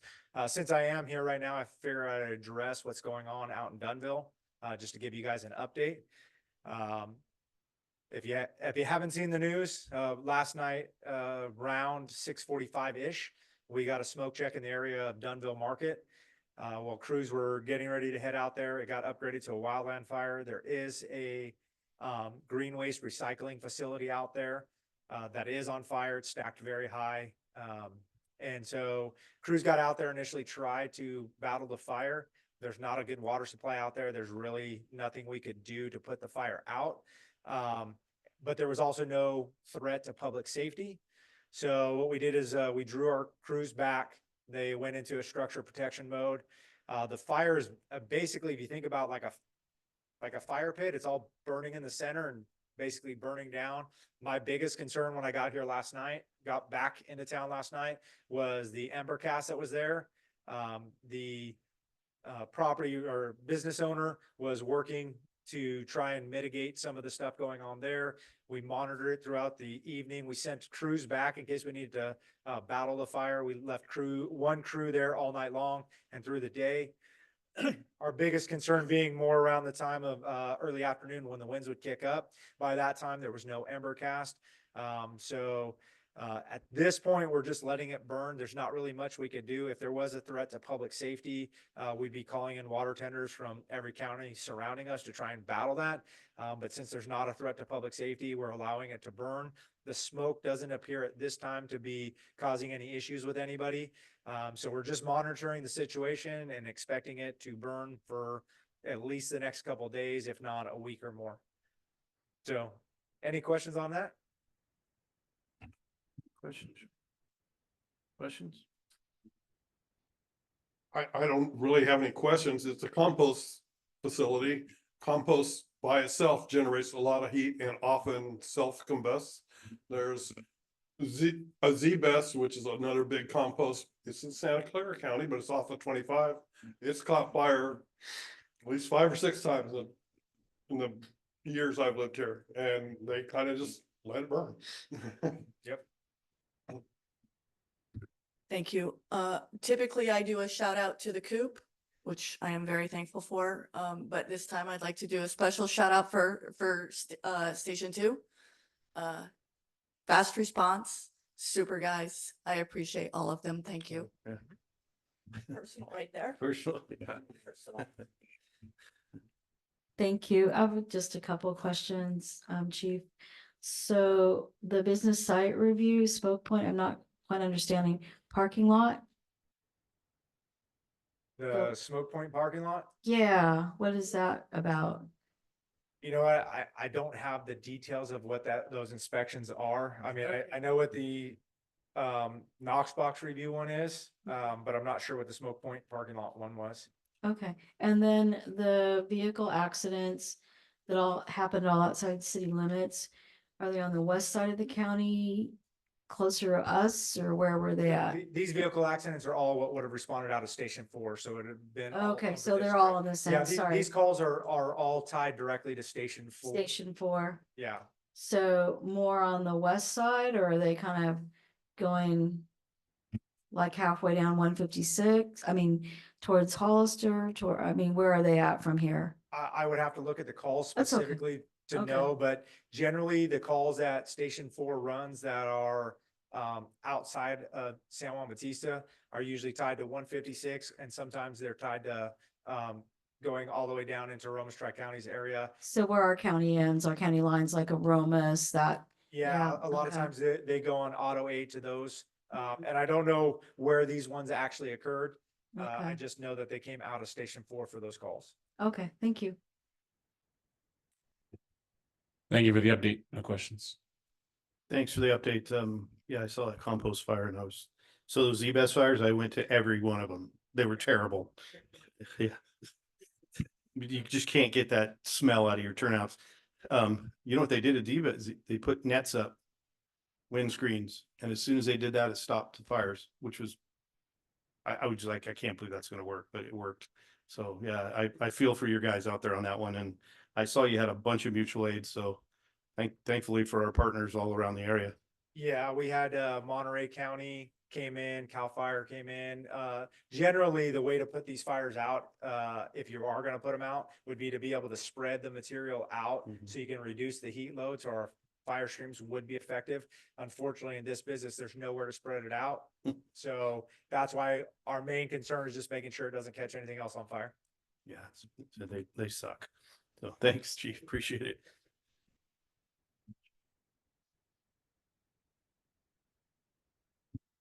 Good evening, City Council. Here comes a harbinger of. You guys ready? I can answer your question about Smoke Point. So there was an issue with the back of Smoke Point and permitting that the fire marshal found. And so they're dealing with that portion. So that's that report there. So as far as law on fire or law, they had 3 towed vehicles that were part of our abandoned vehicle program that we started about 2 months ago already. Just a quick update on that. A lot of residents moved their vehicles or registered their vehicles, and we only towed, like I said, 3 or 5 vehicles during the program, which is pretty good. We had a lot of cooperation from locals that moved their vehicles out of the street. There was 1 recovered stolen car at the cemetery that was involved in a carjacking out of the city of Gilroy. The deputies found and arrested some juveniles that were involved in that. They helped out with 1 car accident on 156 at the Alameda where the driver fled, but was arrested later for a DUI. And then I listed a dog attack, but I'll get more into that in a bit. Code enforcement update, 15 new cases, which include 3 stop orders, unpermitted roofing, illegal structure, and a historical building, which we were working out with the owners of these buildings. Some of them we've had meetings with, and they're moving along the process, so that's been very helpful. Properties discussed in the past are nearing their deadline for compliance, and the city will be taking additional action to abate them once these benchmarks expire. We worked with the city attorney today, kind of got an update on those, and I think some of those were already discussed. So we're moving forward with that, many of which I described in prior meetings. One property was a focus for this month. The property owner continued to work without permits after receiving numerous red tags and other violations. That property owner has been in talking to planning, talking to everybody with 4-leaf. They've been in here at least 4 or 5 times. I think I've seen him every day since last Thursday, which is a good sign. And he's promising to get all his permits in line. So that's working out. City team leads will be attending countywide disaster training, which is coming up. We were invited by the county, so that happens next week. So it'll be myself, code enforcement, and 2 from public works, to include the supervisor and one of his workers that he selected. And then talk about the big topic tonight, which is traffic violations and speeders. So somebody mentioned Flock earlier. Flock has been very successful. The photo that we posted to our social media page, that was from Flock. Obviously, the photo that's posted is not the exact same vehicle that we've received numerous complaints about, but it's a lookalike. And the reason that we got that one is people calling it in, giving us descriptions of the vehicle that they've seen on Second Street, taking photos of the vehicle. People have called in with license plates. Flock has picked up that license plate throughout the city numerous times. I know that that person's probably listening to our council meeting tonight, or their parents are, and hopefully they deal with that. But we are dealing with that, and all this information from Flock has been shared with the sheriff's office and surrounding jurisdictions, to include Gilroy, Watsonville, Monterey County. So Flock has been very successful, to the point where Monterey County had a carjacking about a month ago, where two were just over the county line. They were assaulted at gunpoint in Monterey County, and it started on our side, and it went that way. So I was able to provide some information from Flock to County of Monterey, to the sheriff's office, to their detective bureau. They call me about our Flock system. So it is a successful system. So that's the update there. As far as speeders, when I was a lieutenant with Santa Cruz County Sheriff's Office, I worked closely with the Highway Patrol, and there was a program there known as badges, where every jurisdiction in the county provided motors, the guys on the Harleys, like on chips, right? They came into different cities and enforced traffic violations. And that was our sheriff giving the okay to do that, because the county sheriff has jurisdiction. I'm trying to get that same program here. I'm waiting for our sheriff to give that approval. So I am listening to people calling and telling us about their traffic issues, and I've walked the street as well, and I've seen it. It is a major issue. So I'm trying to get CHP to come into our city and enforce traffic laws. It's not going to be popular, because they are going to be stopping people speeding through stop signs, which, as I'm walking town to meetings, I see people blowing stop signs all day. And I know they're local residents. So it's not just going to be your local speeders, it's going to be everybody blowing these stop signs as well. So I am working on this program. I'm hoping that the sheriff's office does approve it, and we get moving with that. So there is progress on that. As far as speed bumps, I've been working with the fire department on speed bumps, because, as you know, Second Street's a well-traveled street for our fire engine. So they have to enter and exit as they're going to emergency calls. So speed bumps can be an issue for the fire engines. So myself and the fire marshal have been discussing speed bumps on Second Street. So that is an issue. And I did receive the traffic study that was going to be shared. So I will read that later, and hopefully that helps us as well. Again, abandoned vehicles, that was a successful program. Our streets are more cleaned up. There was a lot of vehicles that were in the city that you've seen every day. They're gone. So I consider that a success as well. And animal control services, major issue for the city. As you know, we do not have animal control services in the city of San Juan Bautista. There was an incident where there was a dog attacked and a smaller dog died. We reached out to the city of Hollister for assistance, since they have animal control services. That we met a wall on that, just to say it in a nice way. Since then, we went to Hollister, and they've been more than grateful than to teach us some things that we need to start an animal control service program here, which includes kennels, but it also includes training. So if we do take a dog or take any other animal, we need to be trained on how to have hearings. We don't have that. Code enforcement is not trained to be hearing officers. There is municipality codes that talk about all this. We are not adherent to that, because we don't have these services, nor do we have the training. I have found training for the code enforcement officer, who's more than willing to attend this training. That's not until January. So from here till then, there's nothing really that we can do. So that's the update on animal control. So any questions? John, questions?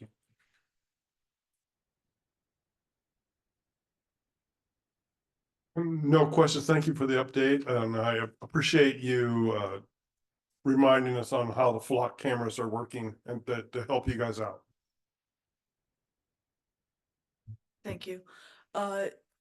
We have several shared services with San Benito County and the city of Hollister. They're not willing to.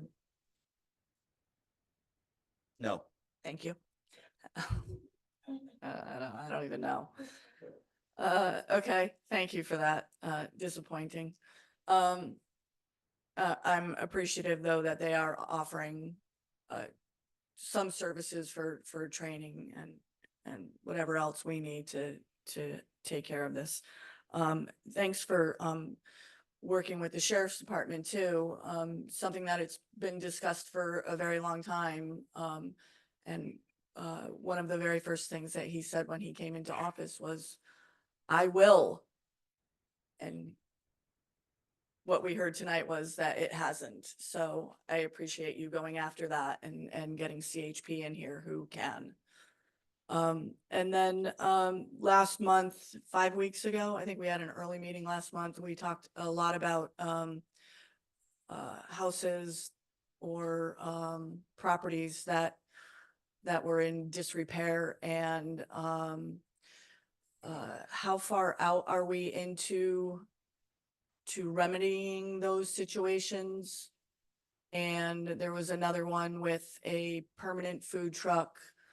How far are we out with remedying that situation for a business that's never open to have a permanent food truck? Thank you. I don't have an update for the permanent food truck. I know they were delivered or served a letter that they can only operate for certain hours. I don't have an update. I can get one for you. As far as where we're at with all the properties, most of it's being handled by our city attorney now. So code enforcement, we're done our end. So it's in the legal process.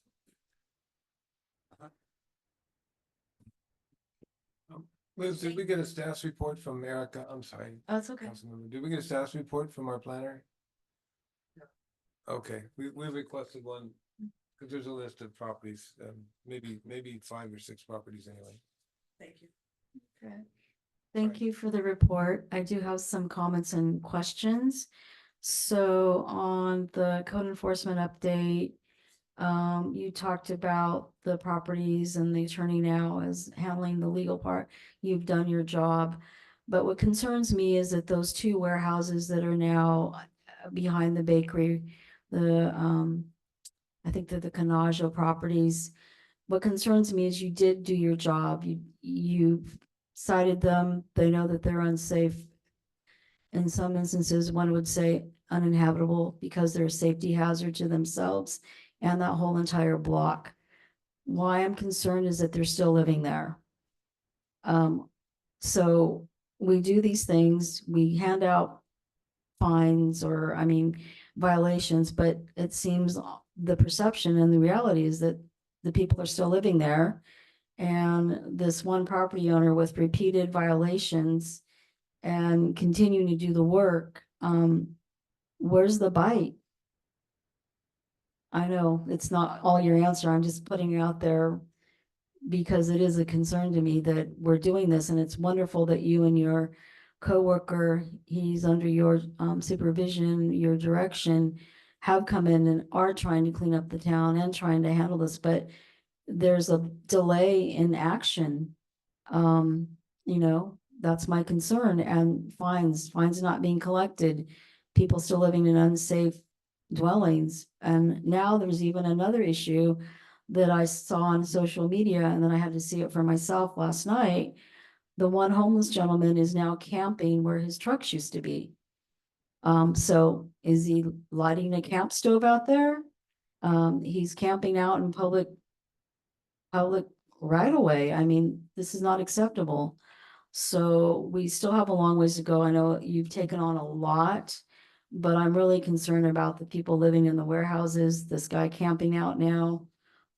People not, fines not being collected, repeated offenders, same ones over and over. And I just want to say that I want to put this out there. My home on Tuesday night, my husband discovered that we were attempted burglary in our front window that faces the street on Mission Street. I called the non-emergency sheriff's line, and they sent out 2 deputies, a female and a male, very nice. And my husband discovered that our front window screen was bent, scratched. But the thing that was really scary, they were pretty bold because It happened, we think, between the hours of like 5 p.m. and maybe 8:30 p.m. on Friday night. And that window faces the street, if you know where I live, behind Vertigo. And my mom, she lives with us, we live with her, and she was home alone in the in her back bedroom suite. And she's out of hearing, so either they knocked on the door, no one answered, or they rang the doorbell, no one came in. I didn't care that they would steal anything if they would have entered. And it's kind of weird because my car was the only car missing, and we have a lot of cars. So that even kind of throws more light on it, like, is this a local person? What's going on? And so I did ask the sheriff, and that one of them was a lieutenant, and then Officer Munoz was the female that also shares the patrol here with Officer Desi. And so I asked the lieutenant about the flock cameras, and I noticed Mr. Leopold is on Zoom, local resident. And I too was concerned about the Zoom, like, why is this not being picked up? He told me that those Zoom cameras, flock cameras, excuse me, only work when they get a hit for stolen car, plates, or someone in a robbery, kidnapped child or missing person. So they're not really out there to be looking at all this traffic. And he says, and people aren't watching those 24/7. And he said something about the fact you have to go back if you're looking at a specific date. So the intention of what maybe we think they're supposed to do is not really what they do, is what, just to simplify it. Also, I want the public to know that there was a stolen vehicle out of the Hacienda Leal Hotel, same thing Tuesday morning. I asked if maybe these were related. He said it didn't seem like it. Mine was probably just someone quickly wanting to grab stuff and leave. And the car that was stolen was a newer model Jeep Wagoneer. And the lieutenant said that those are cars right now where sophisticated car thieves have these gadgets that can decode it. And so they took the car. It was a rental car, and it was stolen. And the hotel said that just kind of coincidentally, their cameras were not working that night. And so that kind of alarms me and concerns me as well as a citizen. I know that was a lot I said, sorry. So I just think we need to be vigilant.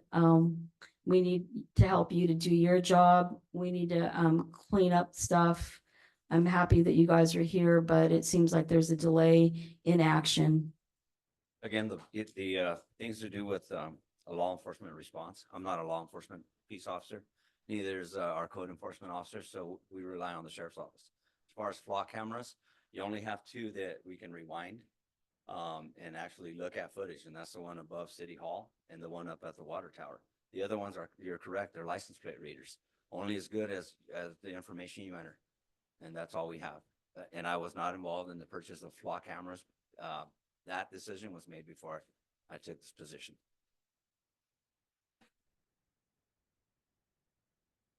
So about the dwelling, the people still living in the unsafe, I'll have to come back with an answer. Okay. I was not prepared for that. Okay. And Yeah. I do second what she said, sorry, about the food truck, that business where it's housed. I know it was a CUP, that's what we keep being told. But the business where it is parked is not in full operation. And every single food truck that has been in our town and businesses that are eateries up and down 3rd Street, they go through stringent health department inspections.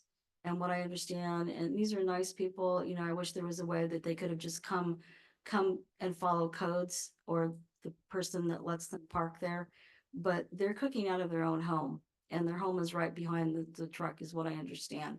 And it's not fair to the rest of the people on 3rd Street that have to pull health inspections and get monitored. And I just feel like that's not, our city needs to do better. Thanks. Anything? With respect to the flock cameras, I know we had a limited budget, and Don was stretching the dollar with the cameras and getting what we can for what we were able to pay. There's a lot going on, I appreciate the messages that yourself and the rest of the the team are putting out with respect to getting out public awareness, requesting information.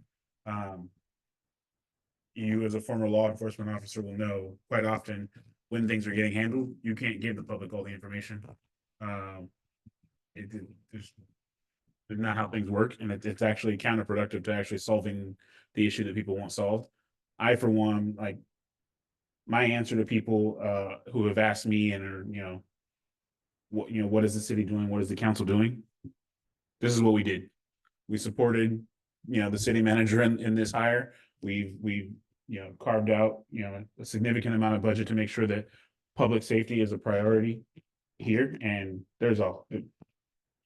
I think we're getting the bang for our buck. There's a whole lot that you guys are doing and are involved in, and above and beyond the call and job description. So I'm appreciative, and beyond that, like, we have been getting consistent feedback and information when and where you can, either in closed session or hear about what's going on. And so that, just like with the Caltrans woman earlier, it's nice to get some feedback and a response. I don't want it to get lost in the fact that, yes, people are upset that things are happening.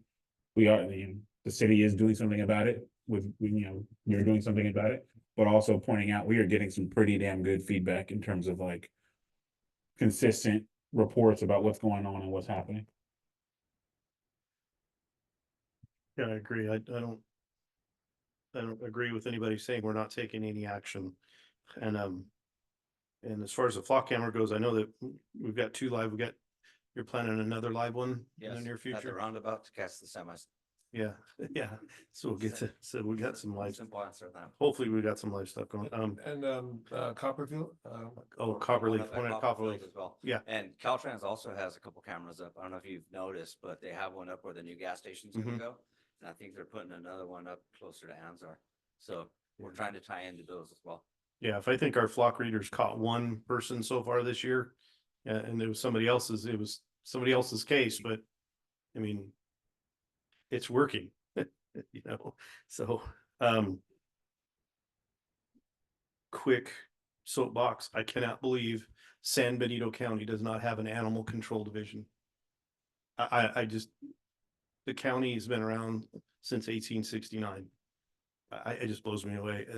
The Big Valley, there's another, they now have 6 cases of bird flu in humans. This county is not prepared for any of that. If we have a rabies outbreak, if we have a bird flu outbreak, who the heck is going to do it? It's just, it's embarrassing. And it's so sad that we have to, almost beg Hollister for some help with this stuff. When we've had agreements in the past, per diem type stuff. And I just don't understand why the police chief is being so stubborn about this, but, I'm really disappointed that we put in a request to 4-Leaf for some information and didn't get to us. It seems like this is becoming a reoccurring issue with our friends with 4-Leaf. And on a cheery note, my mom thanks you so much for getting rid of the ugly cars that were in front of her house. So you do have a fan. So thank you. I'll take one. Yeah, I'll take one. Hang on. I think you got a hand up. Yep. He's up.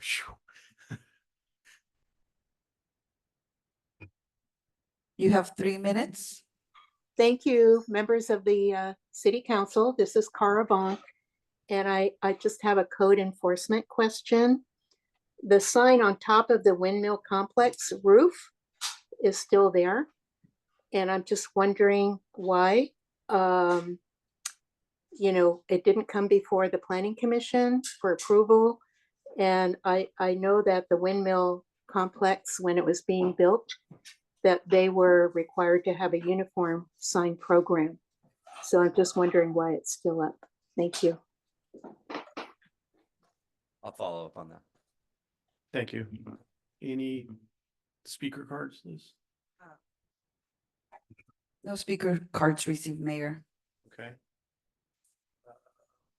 Thanks, Roy. Thank you. Appreciate it. Okay, looks like we have You want Caitlin to go up next, Don? Yeah, I see, Recreation San Juan Bautista, is that Caitlin hiding back there? Caitlin, quick question. We were hoping to take a quick break if we could. Is it okay with, can you hang in there with us for just a few more minutes? There we go. Where'd she go? There she is. Yeah, I can let you guys take a little break. Okay, thanks, Caitlin. Yeah, no problem. We're taking 5.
you. Awesome.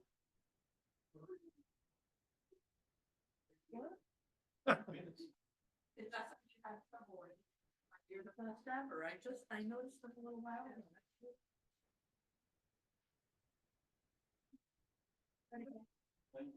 You load the slides? Load Caitlin's slides, or my slides, or whatever you've done.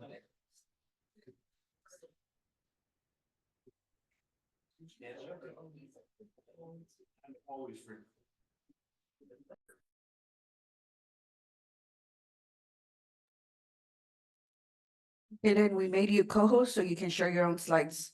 Okay, great. And let's Yep, we're ready. Thank do you. that. Thank you, Caitlin. Of course. Hang on. Can you see this? There we go. All right. So I don't know if you guys know, but we just hit 1 year of recreation here. So I started in October of last year, and so it's been 1 full year um with our department existing. And I just want to take you through a little journey. First I want to start with where this department came from. I'm sure you all remember, but I just want to kind of reframe us here.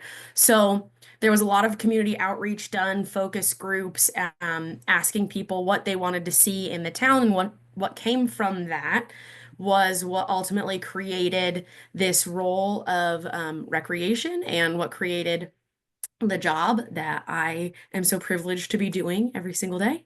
And from that also, it identified for me some major priorities within the realm of recreation. And while there were a lot of things that surfaced in that outreach, the three things that came up the most and were the most important to the people of the town were: we need something for the kids to do, we need something for the seniors to do, and we want to make our new residents feel just as part of our close community as the old residents, the established residents. So those are my top three priorities.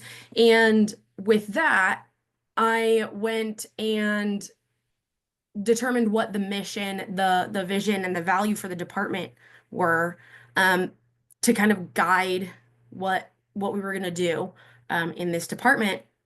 And what it really comes down to is, this part I've put in bold here: a unified community where every resident feels like they belong, because that is something that is so unique about San Juan Bautista, is that everybody knows everybody and everybody does belong. But I want to make people feel that way, that they are a part of our community, no matter how long they've lived here. So with all that in mind, here's a visual representation of my last year. You can see I started in October, and I spent the first couple of months meeting, I think, every single person. I met so many people in those first couple of months, and I spent time researching what we can do as a city, what we've done in the past as a city, just learning basically everything about this job and where I needed to go. That which brings us to February, when I put on the first event for the recreation department, which was the Meet Your Match speed dating event at Bears Hideaway. And that went really well, and people were awesome. And that kind of set me up for the rest of the year, just learning and getting to know the community and what they want to do, and what is kind of outside of our capabilities as a community. But as you'll see in the rest of these months here, you'll recognize some of the logos. I've seen some of you guys at some of those events, and some logos of partners that I've worked with. So Anzar High School, I'm going to start working with them even more, but I just worked with them actually in September for their fall festival, and I put on a little event at their fall festival, and it was super fun, and the kids are awesome, and it was really great getting to meet them and get to be part of that, and maybe see what we can do about bringing them into the fold a little bit. But like I said, you guys have been to some of those events, and some went really well and the rest went pretty well. And that's not just those things that you saw, those were the most visible things. There are a lot more things going on under the surface. Some of them more boring than others. But I think a lot of my time has been spent in March. I was introduced to the special events, and I spent a lot of time learning that and working closely with Roy on revamping that and working with all the stakeholders on revamping the process of the application and how we go about keeping track of stuff. And we are really far along in that process, and I am very proud of the team that we have, and they just work so well together. So that's one of the things that's been taking up a lot of the bandwidth in the department, but it's ultimately for the best. But it's one of those things that you don't really see.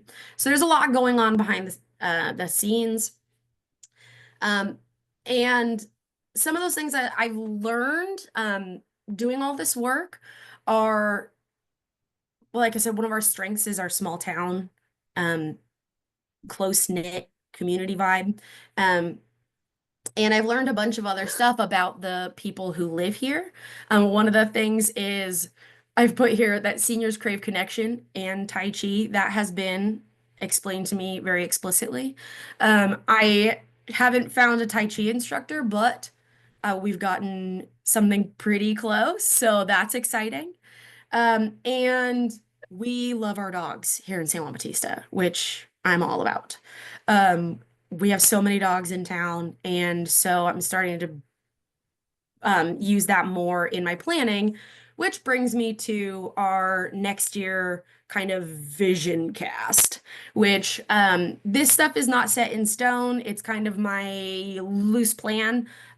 Going forward, you'll see that we have an event this month. It's actually the 26th.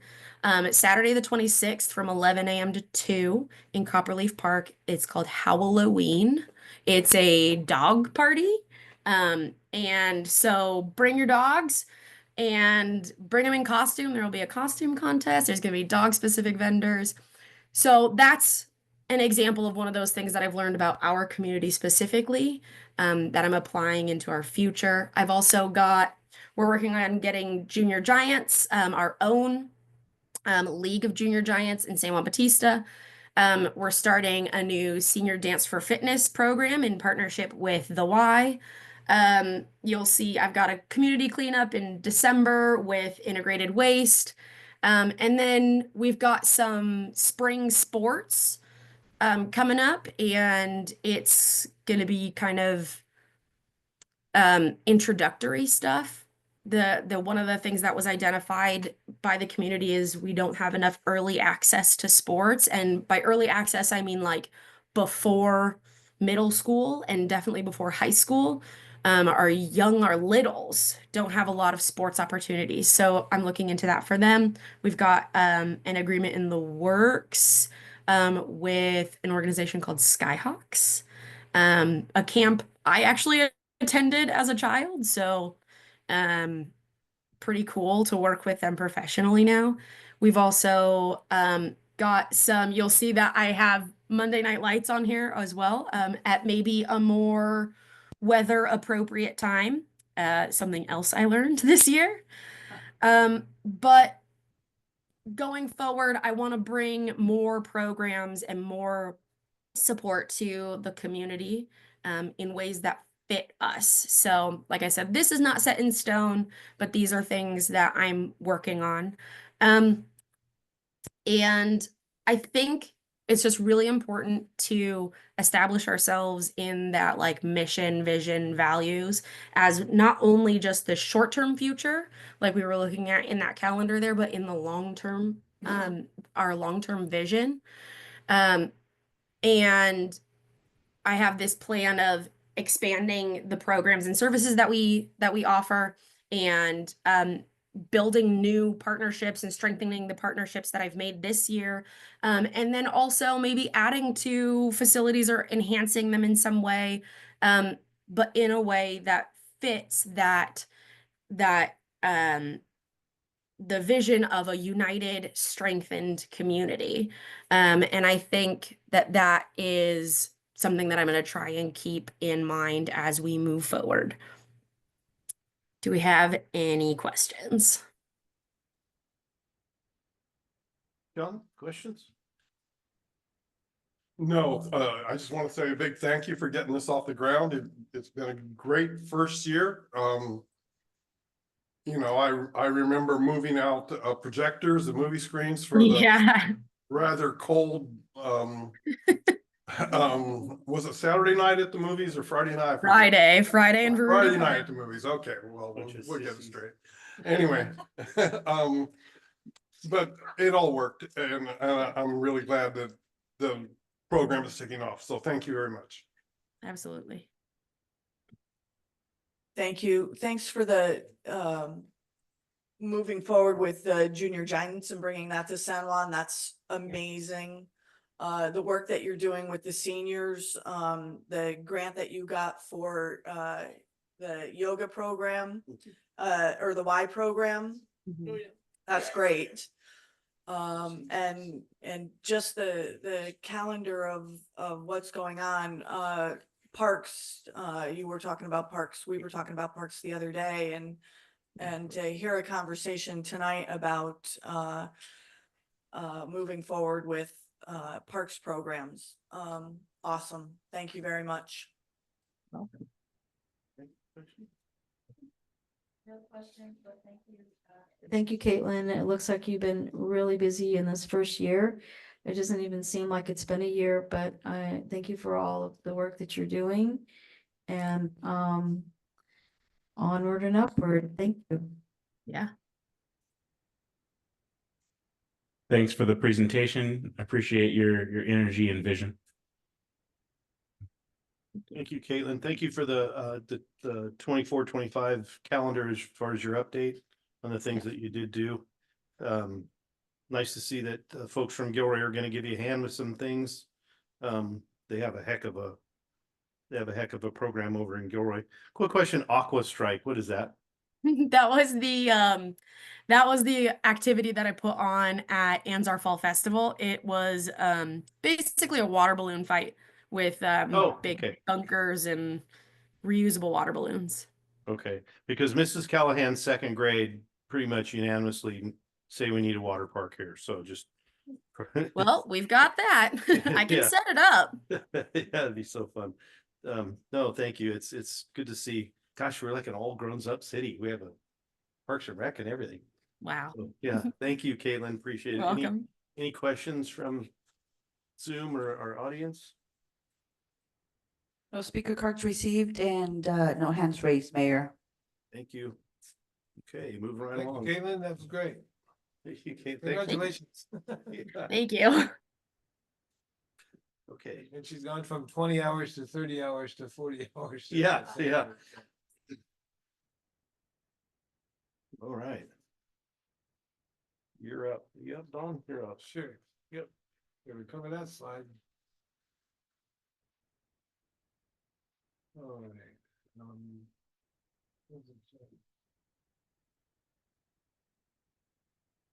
I want to get up there, but it's green. Bottom right corner. Thank you. The right. There we go. Okay. So, I announced my retirement October 1st. The council is aware of that, but I wanted to share it. We have an item that's on the agenda later tonight about that, and hiring an interim city manager, potentially, and permanent hire targeting the end of February to include council and staff input. And I had two members of the community say they wanted to be on the new city manager selection committee, so that's something for the council to consider as well. We interviewed 4 good candidates for associate planner. We had 13 altogether. And this is good news. I heard that a local city recently recruited for associate planner and only got 1 candidate. So we have 2 finalists, and I'm talking to the second finalist tomorrow morning at 10 while I'm traveling, and hopefully by the end of the week we will have appointed an associate planner. And that's gonna be really helpful because they're gonna support our public counter. So they're gonna be here, 40 hours a week answering questions from the community. And coordinating better with code enforcement and our codes, and also just the current planning matters. It's really important to have someone here who can go out and look at a property and understand where the property owner is coming from, and also respond to some of these folks who are taken off without permits and need help getting back on track. So I really look forward. I think the city is really going to benefit from having this associate planner position filled. Also, potential to help with long-range planning, like the housing element, like the economic development, and working with the downtown businesses. These are things that I hope that they can grow into. We'll keep a four-leaf on board for a little while. They're acting as our planning director, and with that experience and guidance, that'll help these positions. The two finalists had maybe 2 to 3 years experience, so associate planner is a little greener than the last one. But that means that we can work with them and help them become San Juan Bautista planners, and instead of bringing lots of baggage and other opinions with them. We'll have a chance to work with them, and they'll be flexible. So that's the status on that. Office needs assessment. I even sent out a request to that closet company to come in and do an office needs assessment for us, and they didn't return my call, Liz. In other words, I need to find a place for a new desk before the associate planner is hired. But Liz had some great ideas. She was out last week, so we're already working on some new ideas to fit at least one more desk in our city hall. I don't know why it does that. I don't know why it does that. Okay, there we go. The Fire Advisory Committee is making progress.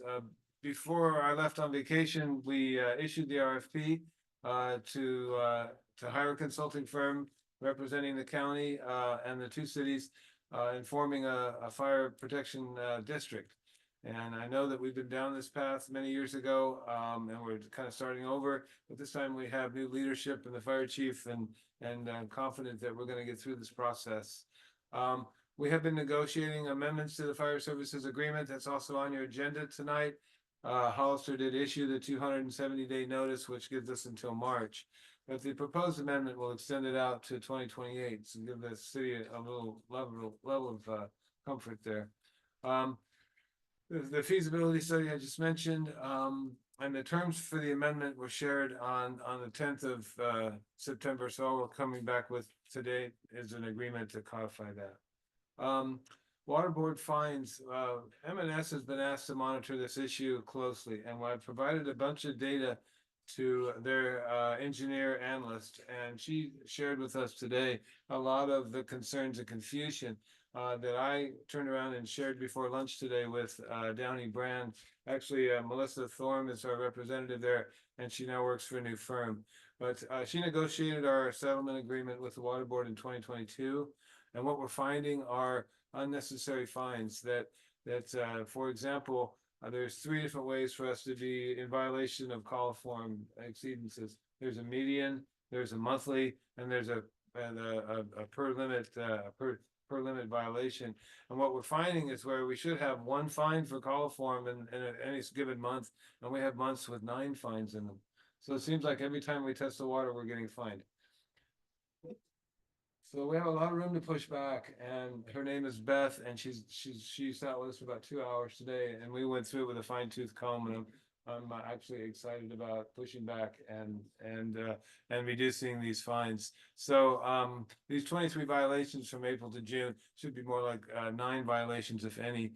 We do have a sludge issue in our lower pond that would be very expensive to remediate, so we are going to have some violations, but I'm really glad to have Beth on board and Downey Brand back behind us. So those things are moving forward on those issues. The sewer project, we are, as Scott noted with some great photos last week, we are preparing the new wet well that requires the demolition of the concrete and some of the work out at the current plant. The completed pipeline underwent hydrostatic testing over the weekend, last weekend, a week ago. And passed. They did find two leaks, so that's a good thing to test that before we start using it. But we know that it's solid now, and We're setting the framing for the foundation of the wet well, and poured it last week. The paving will be completed along the 6 mile trench line in mid-November, and then the striping will follow. I had the pleasure of driving that last week, and there's still some work to be done for sure. The switchgear was our big delay in this project. Remember, it was a long lead time, and we did order that in January, and we expect it to be here in November. So that's really good news, because we have to install the switchgear before the end of the year, because PG&E's process is so time consuming. After it's installed, then they have to sign off on the switchgear installation, and then they schedule the connection. And right now it's 4 to 6 weeks after installation. But if we have the system turned on by July 2025, we're still several months ahead of schedule. But I think we're going to make it, and we're going to get our sewer project up and running on time and under budget. So we've got our fingers crossed. We're making progress on that. The water in general, of course, the general manager retires. They hire a new general manager. He leaves. The old general manager comes back. And he proposed a design change that I'm going to reject. And I need to share that with him in a letter tomorrow. They wanted to increase the size of the pipe between the West Hills Treatment Plant and Union Road for future water service in that area. And I don't think we want to, and the city manager from Hollister agreed with me last week, we don't want to have anything to do with growth in our pipeline. That pipeline's got to be just for us. And it sounds selfish and whatever, I get that you dig a trench, you want to share it, but in this case, we don't want to participate in water for new growth. We just want water for our current residents.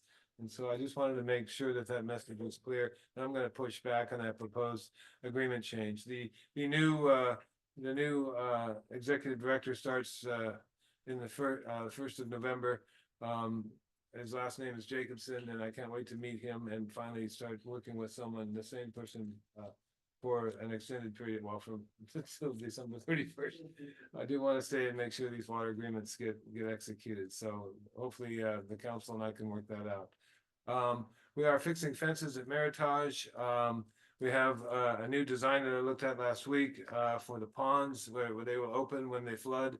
They have to be custom made, so it's not cheap, but we're finally getting to that. And I apologize to the Rancho Vista residents because that's looking pretty sloppy. We want to get it fixed and put back in order, especially before the rains come.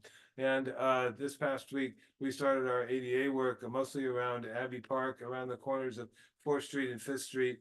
And I'm hoping to be able to expand that contract to include some spot work and fix other sidewalks in town.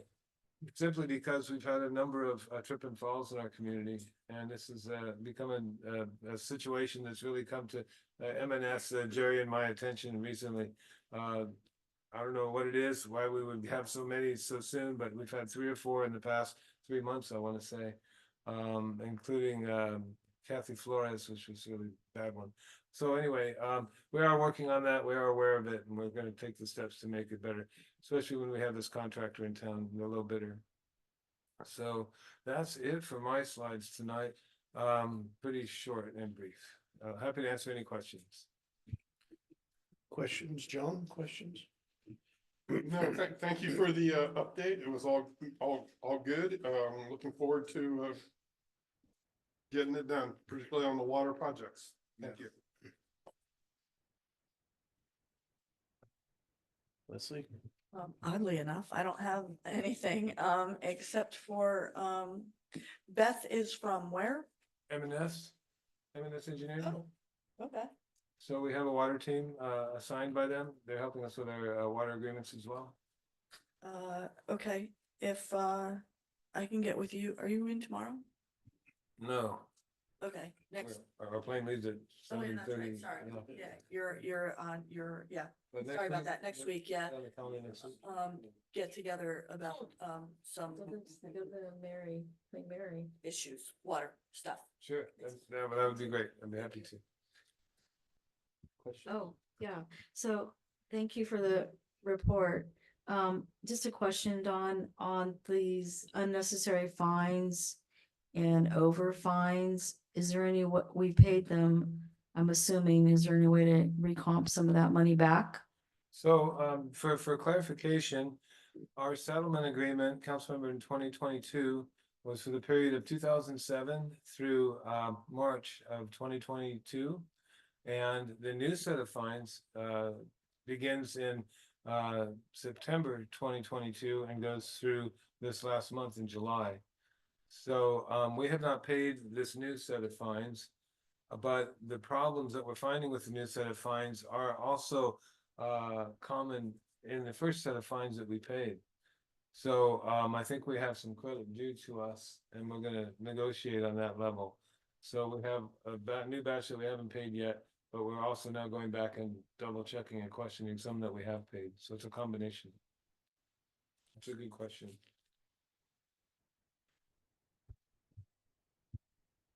I was going to ask the same thing about the fines. How do we get rebates? But that you're already on it. That's great. Don't have any other questions. It's great to hear about the fencing in Rancho Vista being fixed. When does the motor pool go away? I do drive by once in a while just to make sure it's still there. Might not be. It might disappear. Let Be me ashamed. let me follow up when Jerry's back in the office, and I'll get a date for you, council member. As long as they're not in front of my house, I'm good with it. Seriously, Yeah, it's good to see our sewer projects moving forward. Good news about the hydrostat testing. They were installing some giant pieces of equipment just recently up here at our sewer plant. So it's just good to see things are moving forward. I totally agree with our freshwater pipe. Needs to be hours and hours alone. And it's hopefully the new gentleman that came in is gonna agree. And on the name of the attorney that we used on our last set of fines, I forgot her name. Melissa Throm, Thorme. And you said she went to a new firm, but she's on board. She understands what we're going through and she's like ready to. Yeah, I Pounds? emailed her today and actually per her request made a request of Downey Brand to transfer the file to her. We're continuing to use Downey Brand to negotiate our agreement with the water district because they have the background on that. It's a different attorney. But in this case, I think we want Melissa to review the work she's already done and she's gonna hit the ground running for us. So I think that's our best. Yes, and just for our audience, Melissa took on a pretty big, it was kind of a David and Goliath type thing, and she seriously kicked some rear end. She's very impressive, so I'm glad we all chose to fight. Yeah. Because that was to the tune of almost $1 million. So that was amazing. Put the money back in the project. Any questions from our studio audience? No speaker cards received, and no hands raised on Zoom. Hold on, Mike's having a stroke. Oh, yeah, he did, sorry. I paid her $5 to put that underneath there. Okay. 3 minutes. Yes. Okay. I just want to say that I was shocked and extremely disappointed to hear the announcement of the retirement of our city manager, John Reynolds, especially since the city is right in the middle of two of the most important projects in a very long time, the sewer and water project. Not to mention the anticipated creation of a countywide fire district, which Don has seemed to have taken the lead on. That being said, I would like to personally thank Don for all the work and progress he has made here in San Juan. As we know, progress is not always easy or popular. Don has always been open to answering my many questions on my two favorite city projects, sewer and water. We have met many times face to face here in these chambers and in his office to discuss my concerns on these projects. He has always answered my numerous emails with questions that I have asked and answered them to the best of his ability. I have learned how the city government works and details of projects like the sewer and water. So I thank you for that. I would like to ask that you would make a commitment here and now to the city of San Juan Bautista to finally finalize an acceptable domestic wastewater pre-treatment agreement with our 3 industrial users, namely Taylor Farms. The M&S memorandum dated March 12th, 2024 states on page 5, resolution 2023-132 from the Hollister City Council adopt a wastewater treatment service agreement with San Juan Bautista. One of the provisions, section B, titled Quality of Wastewater Monitoring, states San Juan Bautista receives domestic wastewater from 3 industrial users beyond its incorporated boundary. Pursuant to written agreement, industrial user agreement, and San Juan Bautista Municipal Code, Chapter 5-9, Uniform Wastewater Regulations, San Juan Bautista agrees to update and bring into current force and effective agreement with all industrial users, and this is key, before any domestic wastewater from such industrial users is exported to Hollister. I hope that anyone of the council here today would have the strength to follow up on this request. Again, thank you for your service in your short stay here in San Juan Bautista, and I hope that you will remain a friend to San Juan Bautista and be available for any help in the completion of our sewer and water projects. Thank you. Thank you, Mike. Yeah, you had 20 seconds left, Mike. Yeah. And I'm sure most of the people out there know that Mike and I give Mike a hard time, but we've known each other for 55 years. God, a century. And we haven't killed each other yet, so yet. Let's see. What do we got now? We're up to any others? Nothing? We're good? Okay. Consent, number 7. Do we have anybody on the council wants to pull the consent? Anybody in chambers? Do you want to pull? C and D, sorry, I didn't get a chance to read them. Okay. So I have no idea what they even say. The minutes, I'm sure they're perfectly fine. You want to table C and D? Okay. You need to vote on that, or could we just table them? Okay. Sorry, thank you. Where's then? Okay, so then we have A and B. Do we have do we have anybody else wants to pull from our audience? Nobody. No hands. Okay. Great. Move to approve A and B. So moved. Second. Second. Calling for the question, Councilmember Freeman, Yes. Mayor Pro Tem Jordan, Yes. Councilmember Morris Lopez, Yes. Councilmember Sabathia, Yes. Mayor Frios. Yes. Motion carried. Thank you. Okay, Good night. here we go. Action items, city manager recruitment.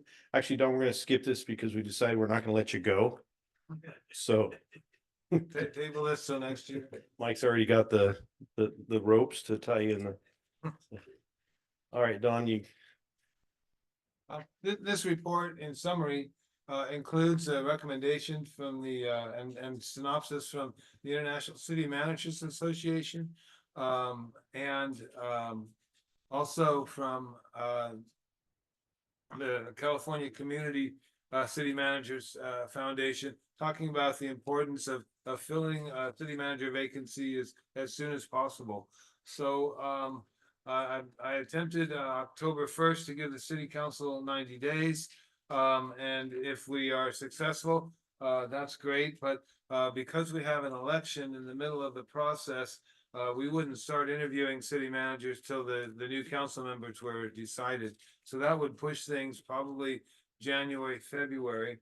And as common with executive searches, we would, it's being asked that the council budget 25,000 from the salary savings that will occur. 22,000 would go to an agreement with RGS. We've been relying on RGS for a number of years now to be our HR director, our HR department, supporting Liz and I in our HR questions, drafting our job descriptions and other things. And so Kay Randolph Pollard provided the attached proposal, which explains in quite a bit of detail about the assessment, the city's assessment, the different types of city managers that you may consider with different strengths, be it community development, be it public works, be it economic development. And then starting on the third or fourth page about making a proactive and robust search. And so the budget comes to about $22,000. And I've asked for 25 just to leave a little wiggle room in case the candidates or some difficulty comes up in the process. But to get you launched and on your way, there's a calendar in the back, a sample timeline in that proposal. And we have Betsy Adams here from RGS filling in for Kay tonight, who is ill. So they worked on this proposal together. And if the council has any questions, Betsy's here to help me answer questions that you may have. So with that, I want to add that I talked to the former acting city manager. I talked to him, he sent me an email and he was very gracious. He read the report, he read the ICMA recommendation, etc., and he approves of our process, but he does not want to serve as the acting city manager for the third term. But it gives me a level of comfort and confidence tonight to have his endorsement of this process, the way the staff report's written, to help the council move forward and make a smooth transition, especially because I feel like we've built a really great team here. And that's the saddest part, one of the saddest parts for me. So we want to keep our team intact and keep the city's administration moving forward. And with that, I'll leave it to the city council if you have any questions. John, questions? I think the proposal looks very reasonable. I was talking to a friend at Ambag, and he's on the Marina City Council, and they're spending $40,000 just to find a search firm. So they're going to take I guess requests for proposals from various search firms. They're spending $40,000 just on finding a search firm, and then they're gonna have to pay more money to the search firm to find their candidate. So when I look at it that way, that sounds dirt cheap. So of course, then the other way is Marina's being ripped off, but that's their problem.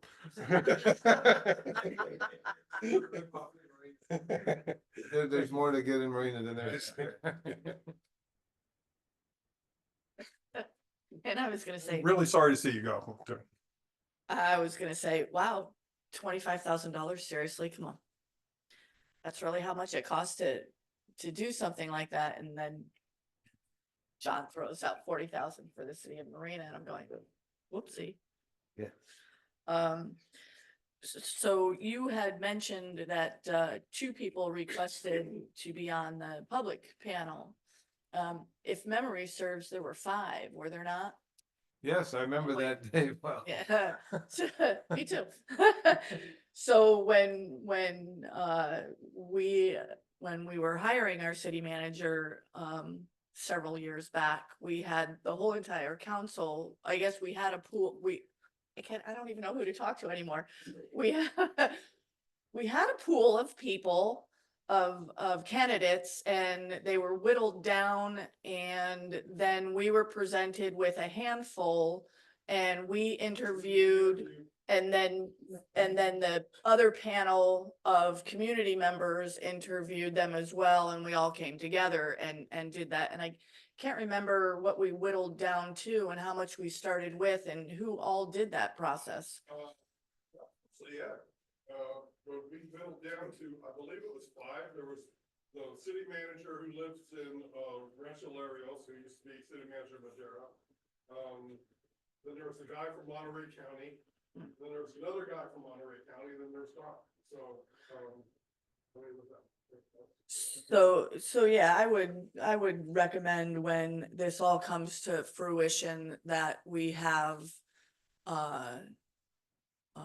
however we choose to go about this process, at the very end, the full council and a panel of 5 do the interviews. And I thought 25,000 was high. That's all I have. Thank you. Thank you. Well, I'm gonna say, yeah, 25,000 is high, I think, for a city our size. No offense to you, city manager, but I think that's quite high. I understand that sometimes life happens. I feel personally, I need more time to process this and look at this information. To really study it, because you gave notice on October 1st. Today is October 15th. We don't get our packets until late Friday night. Then weekend comes, our lives happen, work, whatever. This is an important decision that is bestowed upon us and our responsibility. Glad to do it. So I'd like a little bit more time. I know you have a recommendation, just to review the packet and the process, everything, and maybe even have a chance to call the people that are in the firm that have been doing our HR work, and maybe call for a special meeting in 2 weeks. Give me 2 weeks. It's a lot to unpack here. So this was sent out approximately a week ago? It was sent out last Tuesday? Yeah.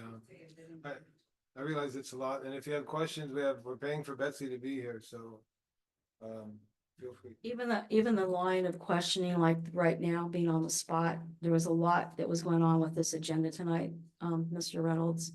Just a lot to unpack in this meeting tonight, plus the closed session meeting prior to the regular meeting.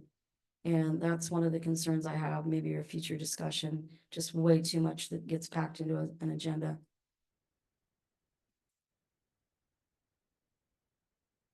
I'm with Scott. You got the ropes. Can't leave. I've appreciated both before my time on the council and with my time on the council, our interactions, and yes, it's a job, but the things you've done and brought to the city. Sad to hear you're leaving. Glad for a new chapter in your life. Transitions aren't always easy. Somebody said, changes aren't always welcome, but things happen. I appreciate the time you've given us. I appreciate how much effort you've put into the transition process. Even in private sector and in leadership positions, a lot of times people don't give this much in their transition. And so I think that's all I've got to say about that. Thank you. John, the 40,000, that was just to hire a firm. Just a finer recruit. So it would have been more money. There's definitely going to be more than that. Talking about lots more money. Yeah.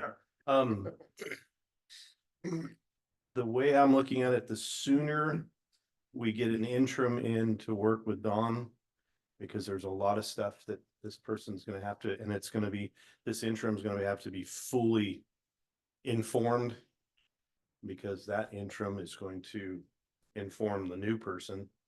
I think the sooner we get an interim in, like I'm thinking next month, I think the sooner the better. And I don't want to be in a huge hurry with this. And we've got the largest contracts of the city's history. And we need to find somebody who's going to be able to do what you've done. I mean, what you've done in record time with that, you even blew away the EPA. So, the next person's got some shoes to fill on this, and it's, and we're not talking, chump change. We're not talking 25,000. We're talking, almost $40 million that we've got on the line here. So I would love to get somebody in here as soon as, I know we talked about like the range riders and that. I mean, there's groups out there. There's tons of groups out there that do this. I'm sure Ed Tweed's had enough of us. So yeah.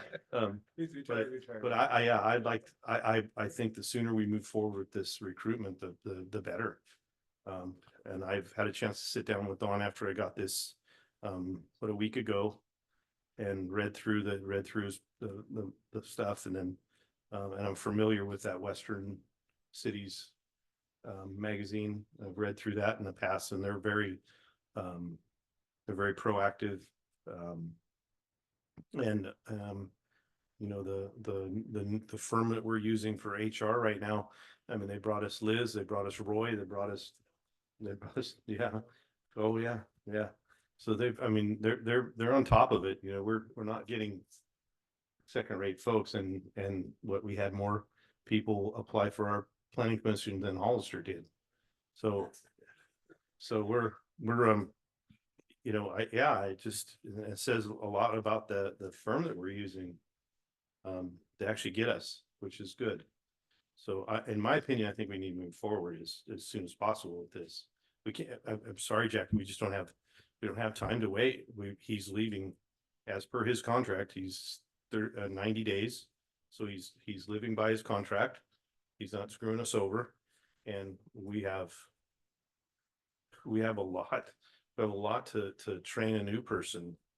And every one of us is going to be in the new person's office, I'm sure, numerous times, giving them and taking that person for walks in town and all that kind of stuff. So it's a lot of work. I'd like to move forward if we can. I agree with getting an interim in here sooner than later also, for that transition phase. I mean, December 31st is tomorrow. I don't remember what the calendar was, 13 weeks. Possibly to even bring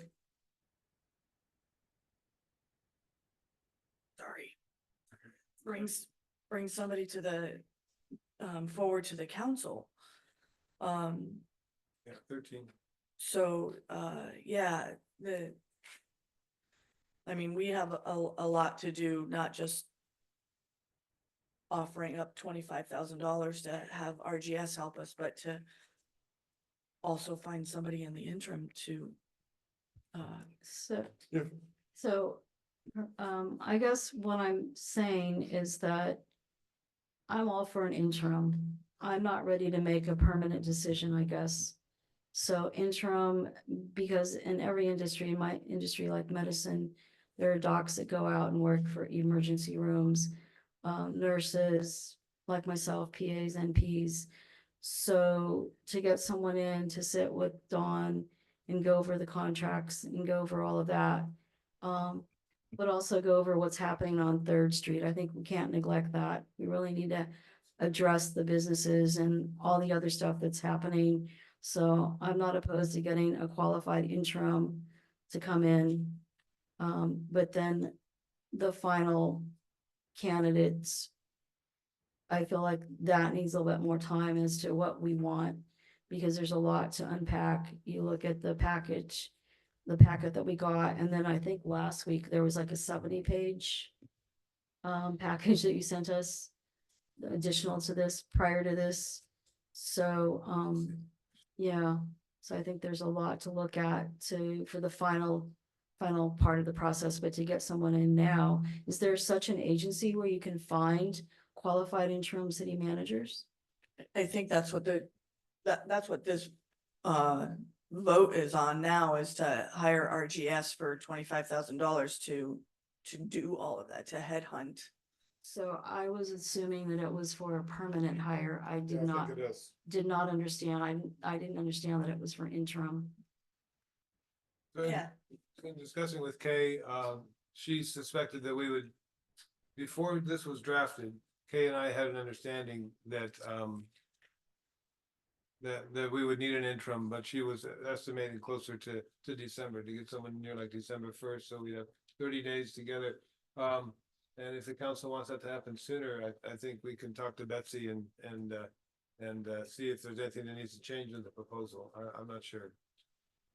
I'm sorry, clarification. This proposal is for RGS to, bless your bones, to hire RGS to do all of that, looking for and recruiting and talking to and finding us somebody that we can all talk to before they're hired. But that's going to take over 13 weeks. The permanent replacement. and the Yeah, this schedule is for the second- this is to have RGS look for the permanent replacement. Yes. And we're also talking about Interim. getting somebody in the interim. Right. So, yeah, this was not for a permanent, no, wait. It's This not is, tomorrow. this is for the permanent. Yeah, as he said in the Yeah. staff report, we're looking at Yeah. January into February before we even consider hiring somebody. Yes, this is to start the recruitment process Yes. for the permanent. This is not we have to find somebody right now, permanent, that we won't have time. This is like, this is to set up the rec and to start the recruitment. We will have the time to digest and talk and, you know, craft the, you know, Wish list. who we want, the wish list. Yes. This is, hey, let's start the, you know, Today. the rec, you know, getting the rec going and start the recruitment process, which I think we want the most time possible so that you on the back end, Jackie, you get all the time to ask all the questions and go through the wish list with whoever that wide pool of candidates is. Yeah. So then is it addressing the interim? Because I'm hearing that we all want an interim to come and sit with Dawn and train. No, this has nothing about that. If I may, as I remember in one of your emails last week, you said that you also might be willing to serve as an interim for a period of time. I could suggest, I can think of a lot of, what? I'm not going anywhere. Okay. Gardening and that kind of thing. Okay, so to do this. With the water and the fire, which are the two really big things that really have to be addressed at an institutional level on our plate, I don't see how we could afford to bring in somebody from Campbell or something who wouldn't know anything about it, you know, and just we need that continuity to keep going for those couple of months or 3 months, or even if it has to be 4 months, you know. Excuse me, that's not gonna be my decision, but I would suggest that you stay on if you're willing as an interim for January, February, March. Thank you. I'm totally okay with that. Cause I can't see anybody else explaining this stuff that we got going on. Truly, I mean, it's just. You're not going anywhere, right? Roy? Yeah. Roy, you're here, right? Yeah, Roy's not going anywhere. Roy's gonna help pick the next city manager, that's why it's gonna be. Yeah, he's not moving to Texas anytime soon. Liz is staying. We need to give her a raise, make sure she gets her raise, so she'll stay. Yeah. Okay, so. Public comment. Yep, we got some. We have 3 speaker cards, Rachel Ponce.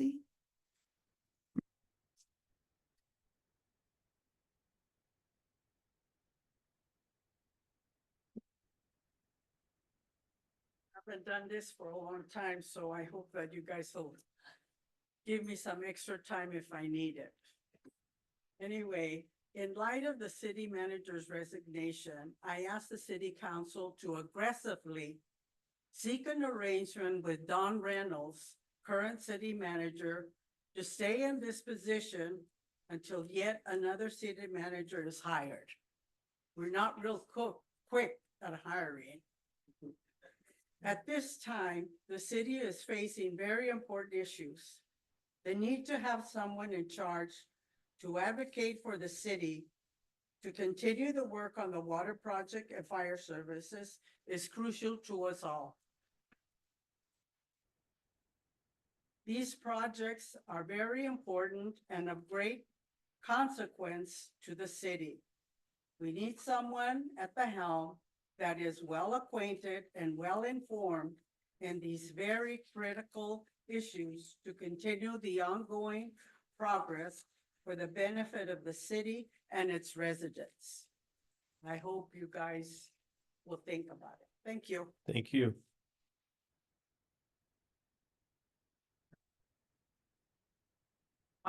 Michael Ponce. Another policy. So the way I understand from what I read today is this firm RGS, we have already been working with them and they have already did recruitment for us. So they know the city, which I think is a good thing. And then I also read the article about how to successfully recruit a city manager in the 21st century. What it said, it's a real tight market, and most of the time you're gonna get some city manager who is at the end of his career, just trying to help out, hopefully. And then it also said in the article is something that the city could look at is a viable internal candidate. Do we have any viable internal candidates? And my other concern is we have all these projects going on that are very complicated. We mentioned the water, the sewer, the fire. How are we gonna compete with surrounding cities that are hiring city managers? The city of Seaside has an opening for a city manager right now. And they're willing to pay from $285,000 to $300,000. That's twice what we're paying right now. How are we gonna be able to recruit somebody that can handle all that's going on right now? We got a lot on our plate. Also, I heard that you have 2 people from the public willing to be on the public search party for a city manager. I would like to put my name out there to be on that search party. Thank you. Thank you.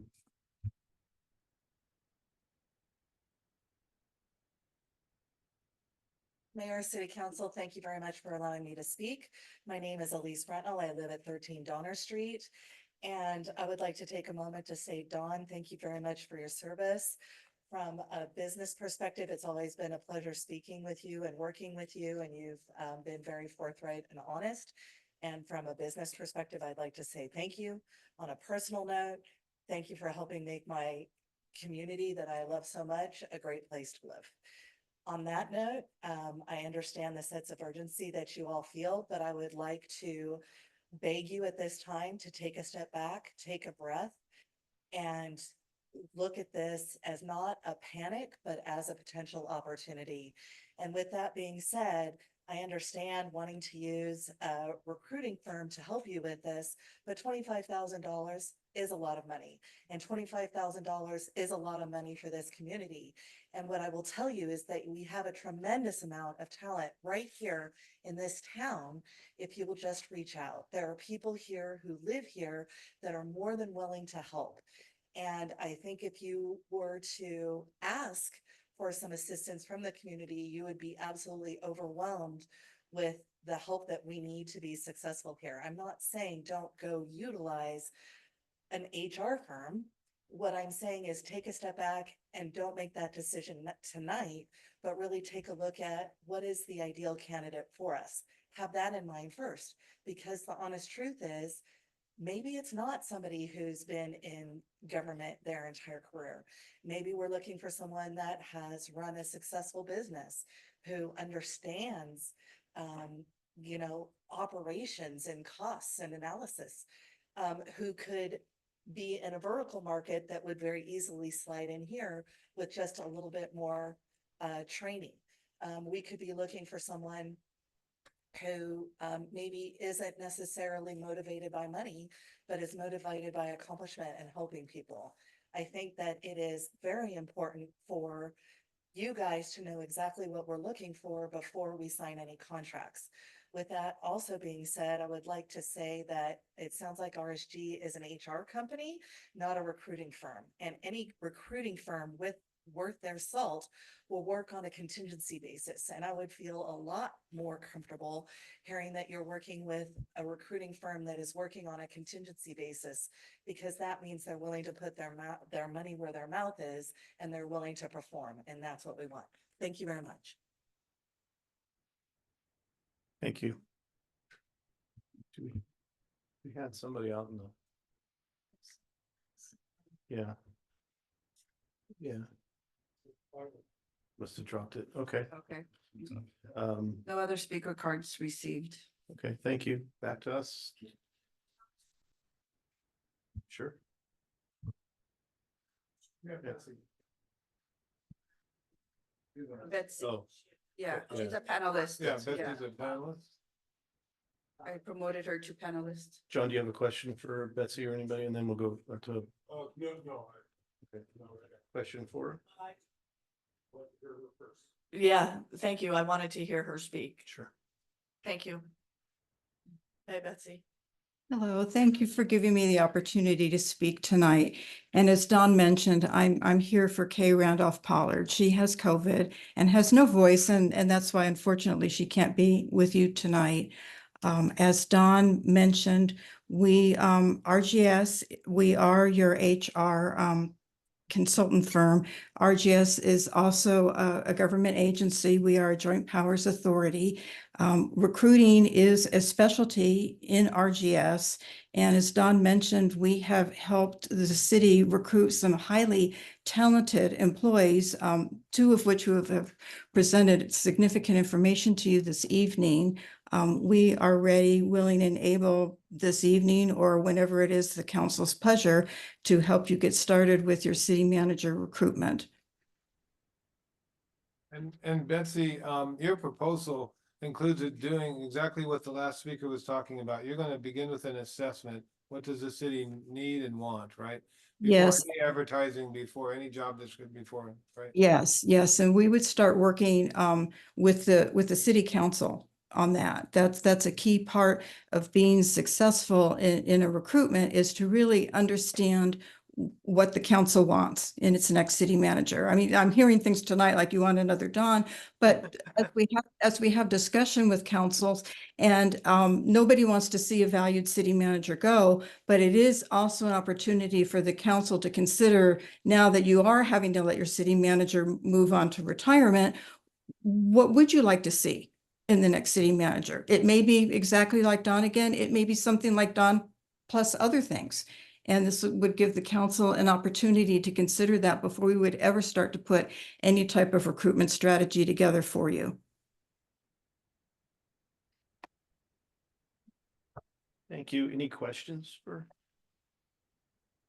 Betsy? Yeah, hold on. Betsy, thank you for confirming that you are also a recruitment firm. We're a recruitment firm. And then remember also, we're a public agency, just like you, we're a joint powers authority. Yeah. We've got a couple people perusing through contracts real quick. Stand by.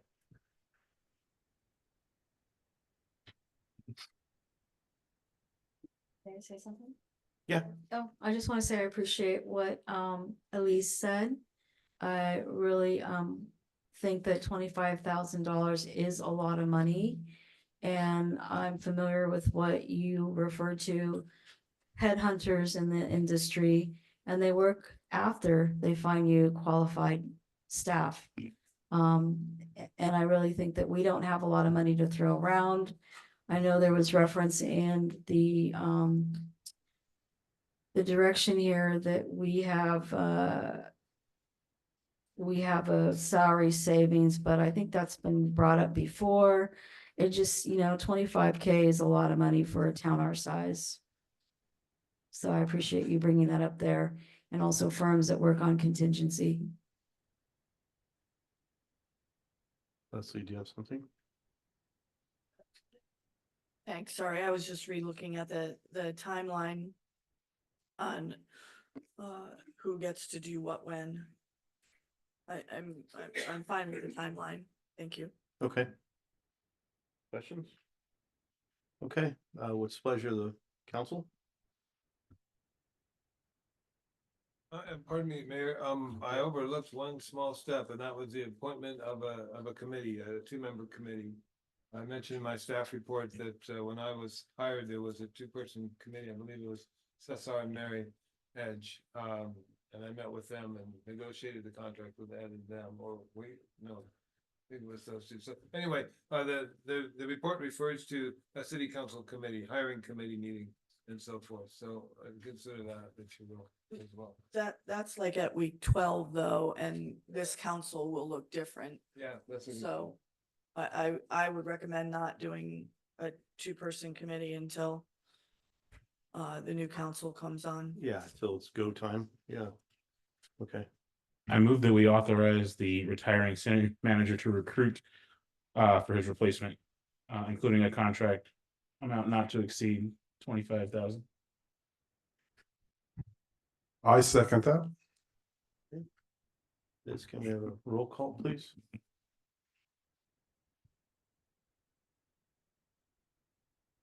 Councilmember Freeman, Yes. Mayor Pro Tem Jordan, Yes. Councilmember Morris Lopez, Yes. Councilmember Sabathia, Yes. Mayor Frios. Yes. Motion carried. Thank you. Thanks, Betsy. Look forward to working with you. Yes, thanks. Thanks for hanging in there this late. Thank you. Have a good evening. Okay. Thank you, Bessie. Yeah. Up to. Okay, action item B, amendment, number 1 to the City of Hollister Fire Protection Services Agreement. You're on, Don. Okay, members of the city council, a lot of the information in this report was shared with the city council at the July and August, September. I've been leading up to this, trying to keep the council as informed as I can. Included in here are terms received from the city of Hollister for amending the agreement. As you may recall, a quick analysis of the agreement based pretty much on the calls for service shows that the city is using about 4% of the Hollister Fire Department and paying closer to 2%. And so and the math comes out that rather than paying $260,000 a year, we should probably be paying closer to $400,000 or $500,000 a year. But also part of this, the terms that we have a consultant come on board and conduct a study whereby we look carefully at the city's costs. And as we saw tonight, the calls for service leaving Station 4 are for vehicle accidents outside the city and many times for fires outside the city. So there's a component to the Hollister fire contract that has to deal with the county's use of Station 4 and the county's use of our fire engine, right? We have apparatus and we have fixed assets. The county has neither. The county has gone out and hired a firm to do a study, much like Hollister's already done, to come to these conclusions. And they're not done yet. I reached out to the acting CAO and she didn't understand why the arrangement with the county had anything to do with it. So I reminded her this afternoon of the letter I sent in the beginning of last month, showing her what I thought her share, what the county share of the fire station would be in the engine. And I have not gotten a response to that letter because in the terms from Hollister, they want to stop paying the lease. It doesn't serve the city of Hollister very infrequently. And they want to stop paying the utilities. That should be a city and county cost. And frankly, I kind of agree with them.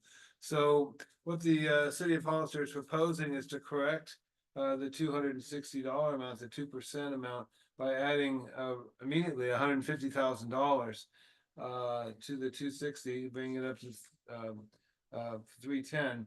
And so what that would do, and then effectuate 11% increases thereafter.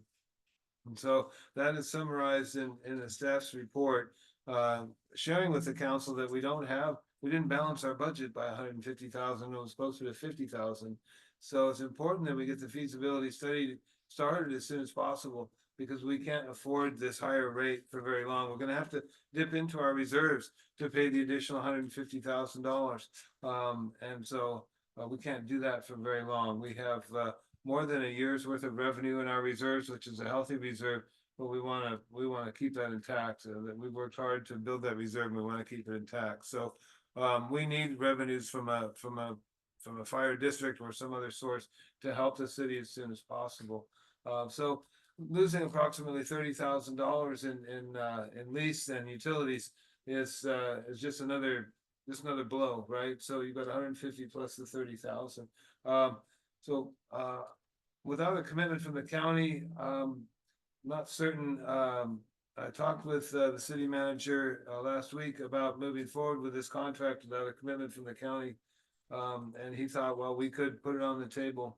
Or one thing that came to mind, I'm always looking for a compromise, that we agree in concept and make the contract effective upon only after reaching agreement with the county on the other side.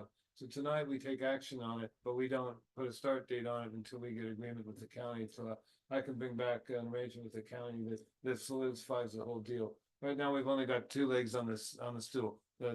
I think I'm telling the council that this is a pretty fair deal, and it'll make us whole, and it'll assure the city fire services through 2028, and that's what our citizens need to know.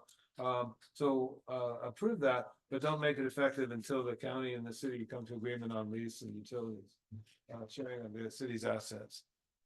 So that's the second agreement that's not here tonight. I don't know if the chief wants to speak to that.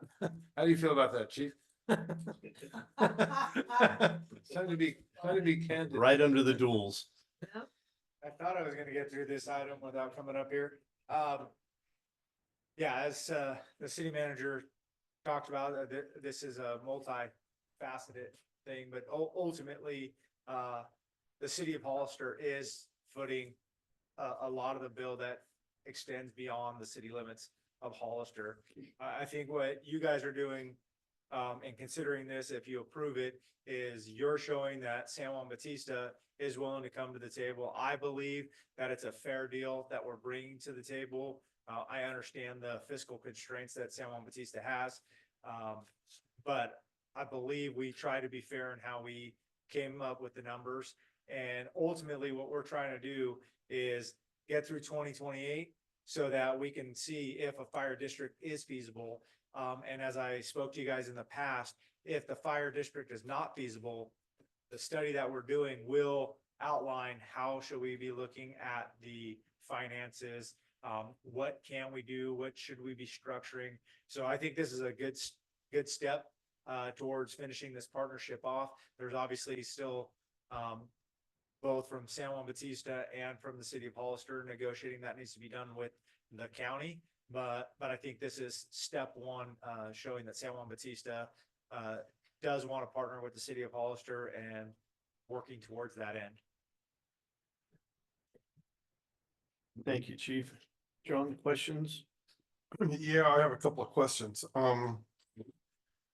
So I'm down here on contract amendment at the bottom of page 2, and it says that the contract amount of $418,279 will increase by 11% each year to December of 2028. So 11% is quite a bit.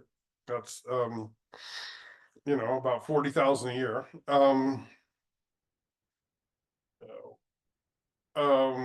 Where are we going to get? Where are we going to get the money for that? That's what's gnawing my question. Do we have does the Hollister Fire Department have 11% cost increases each year as to pay to firefighters and things like that? I know the price of equipment's going up. I'm not trying to beat you on everything, but we have limits to our budget too. So yeah, I don't have the numbers before me to tell you exactly what the percentages are. I will say this, with our calculations and in our conversations with the city manager, the $410,000 was coming in under what the city of San Juan Bautista is costing the city of Hollister. The understanding the fiscal constraints, we weren't trying to rectify the contract all in one fell swoop. So this escalator is trying to get us a little bit closer to where we should be. However, to your point before, our costs do go up dramatically. And one of the examples is the fire apparatus that San Juan Bautista was considering. We bought the exact same specification fire apparatus just a few years ago. I think it was 2018 when we ordered it, and we paid just under 600,000 for it, and now it's 1.1 million.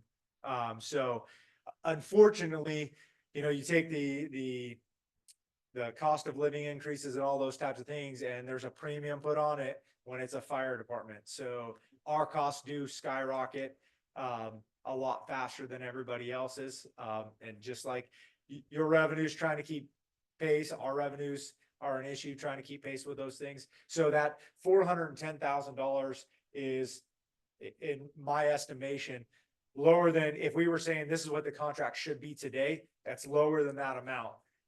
We weren't trying to make up all that difference in one fell swoop. So that 11% escalator takes into account both our annual increases and trying to right size that contract a little better through the end of that 2028, and then hopefully getting us to the point where this feasibility study will direct us to exactly where we should be.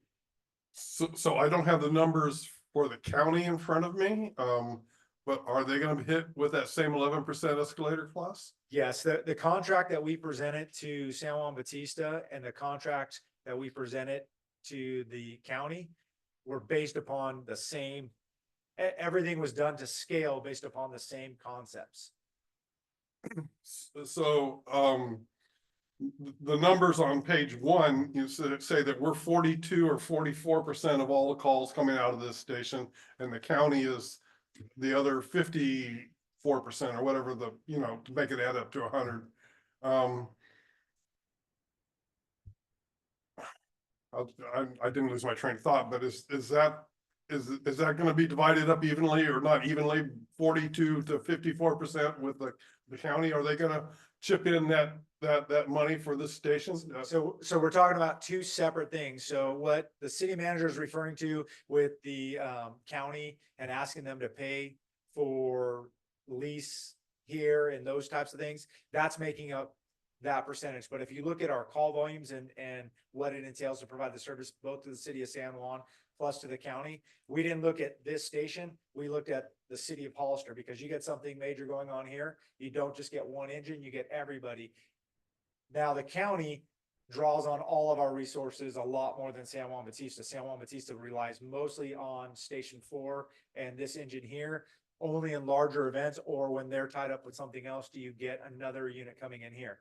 The county draws on a regular basis from every fire station. We have all 4 fire stations. So from the numbers we put together to the county are based upon their draw on the city of Hollister's fire department in general, not this station or whatnot. So they are tied together, but they are really two separate issues. And I don't know if the city manager wants to elaborate, but they're essentially two different things that we're looking at. I think I understand. Thank you. Okay. Okay, that and the cost of the call, we haven't dug into the difference between the responding to a grass fire, responding to a building fire, responding to a medical, they're a lot different. So I don't mean to micromanage here, but have we just considered a whole fleet of F-350 fire trucks to go for the little things? And when I'm talking about the little things, the accidents on 101 and 156 that don't necessarily have a big fire. Do you know what I'm talking about? I know exactly what you're talking about, because every council, every fire district board everywhere across the nation asks those same questions. That's a much longer conversation, but I will say this, from an operational standpoint, there's very specific reasons why we send the apparatus that we do to the calls that we do. And I'm happy to explore that with you another time, but that we could take hours discussing that. I'll talk to Scott about it tomorrow. Even better. Your answer is no. There's little toolboxes and big toolboxes. I, for one, am very grateful for the big toolboxes, and I did my part. And I was out in the county. I didn't use our resources. Thank you all.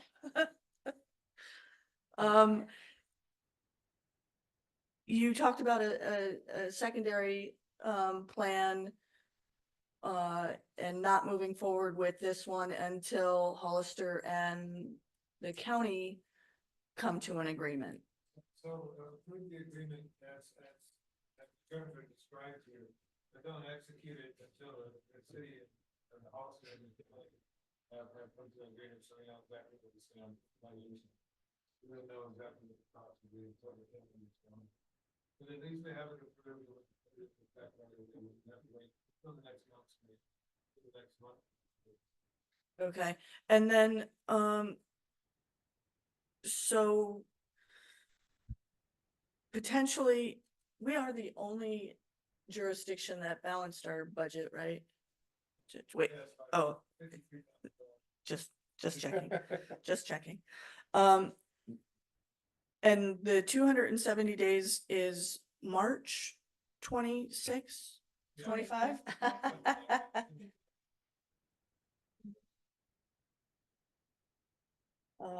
Okay. So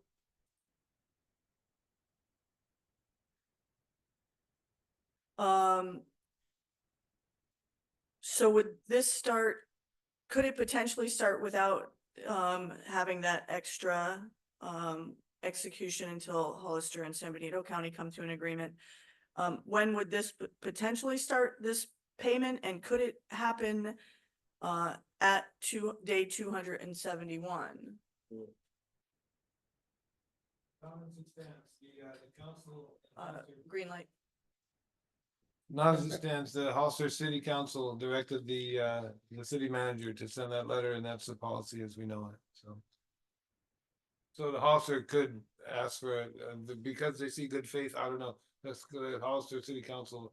The city manager cannot make that decision in Hollister, it's gonna come from this. Okay, so day 269, because we have 270 days to decide what we want to do.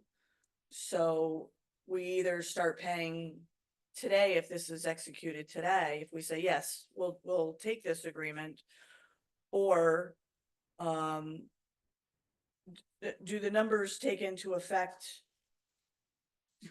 Do the numbers take into account day one today or day 269? I believe I can answer that. The contract as proposed is for the entire fiscal year. So it goes back to the start of this fiscal year for the payment. So regardless of when you approve it, for the Hollister City Council to approve it, it's the full amount that goes back to the beginning of this fiscal year. So deciding to do it at day 268, Hollister would expect the full amount of money that's proposed in this contract as the proposal is written, it's that chunk of money starting from July 1 of 2024 through the end of June 2025. No savings. There's no savings, there's a loss, Well, that kind of sort of sucks. Well, but we're not at day 270 yet. That's not really good faith. No,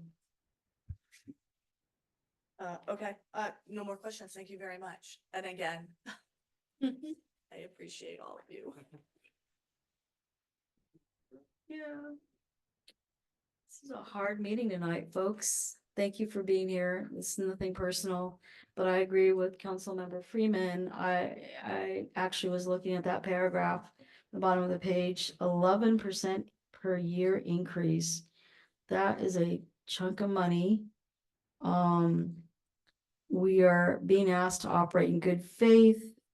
And what is really our purpose here? I know that we need to pay our fair share, but what kind of jumps out to me is when we agree to this, it makes Hollister's threat, the start of the threat to end the contract. We make it go away by agreeing to this. And I'm not liking everything that's in it, because we're being asked to agree to this without even the county coming to the table. And we're asked to operate in good faith and be fair and be nice and equitable, but yet the city of Hollister, nothing personal, is refusing to pay us rent to house their equipment. I understand that it's not their calls going out here. And this is a very curious sentence in the top of page 3. The city currently leases Fire Station 4 to the city of Hollister, the city being the city us. This is required in the contract, but no lease was ever approved. Hollister will end the lease. It also asks that the payment of utilities end as well. So how is that good faith on their part? That gives me concern and pause. I don't know. It's a lot. And where are we going to get the money, as Councilmember Freeman said, 150K And then these 11% increases annually up to the year of 2028. And most of the calls are not our calls. And I'm just gonna say this, those accidents that are happening, who are those people? Do they live in our town? Do they live in the county? Do they live in Hollister? I'm sorry, where are they coming from? Where are they going to? Anywhere and everywhere. I think the reason that's an interesting question, council member, is because if there's a car accident, then you have insurance revenue that's offsetting costs. Potentially, right? For insured drivers anyway, as compared to a grass fire where you may not recover anything.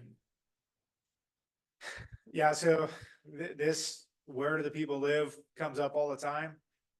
It doesn't matter because it's who has the obligation to respond. No different than if one of the San Juan Bautista residents gets in a car accident in San Jose Fire responds. I think what, and correct me if I'm wrong, I think what the city manager is alluding to, one of the things that we want to do, you know, once we get past this, is put into play cost recovery. So in automobile insurance, there is a mechanism in most automobile insurance policies where you can go after the insurance company to try and recoup some of those costs. And those are some of the things that I want to bring back to the department. Unfortunately, I've got these things that I'm dealing with first.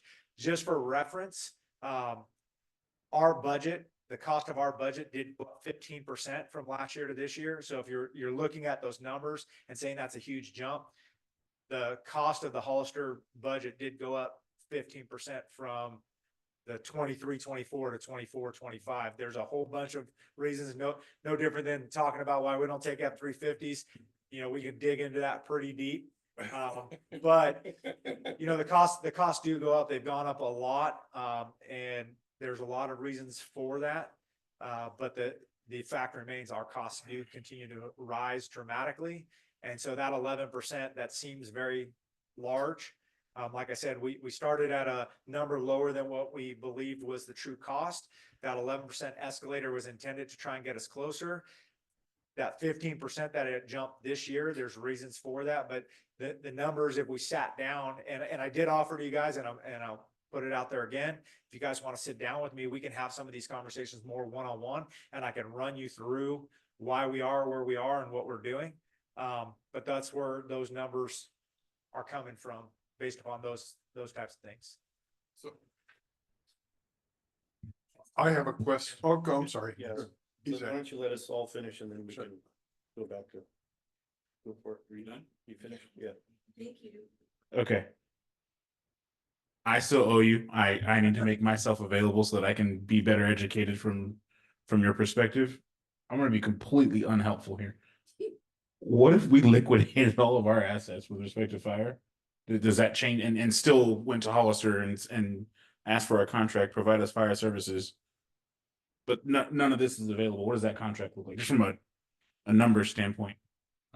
That's kind of where my head is in terms of like, you know, we all feel like the county, and by we I mean including Hollister, feel like the county is not pulling their weight.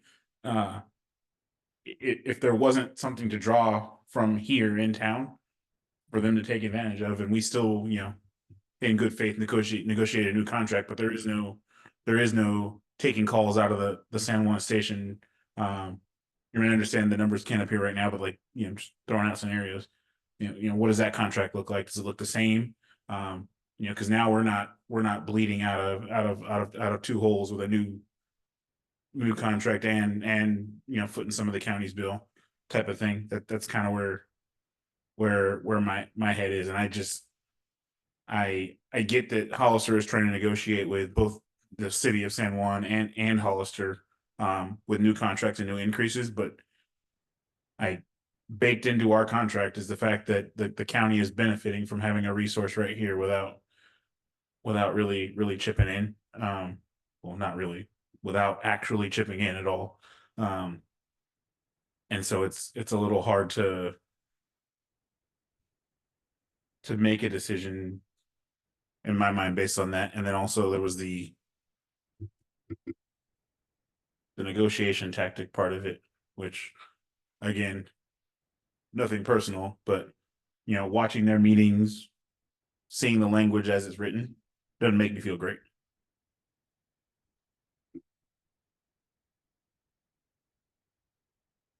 Yeah, I'm really not happy with what the city of Hollister's done to us. It was like this preempted strike that we weren't, it was like the shotgun approach to this when we were actually, you know, the good guys. So yeah, it's maddening. Here's a few things that, just some facts. The San Benito County does not own a fire station. They own some equipment, they own some apparatus, but they do not own a fire station. If this fire engine, if they don't work with the city in good faith, and this fire engine leaves this city limits, they're gonna pay for it. San Benito County, you are going to pay for it.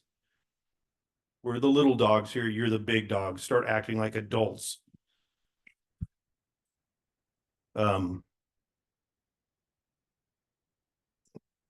Our calls are only within the city limits is 4%. That's just minimal.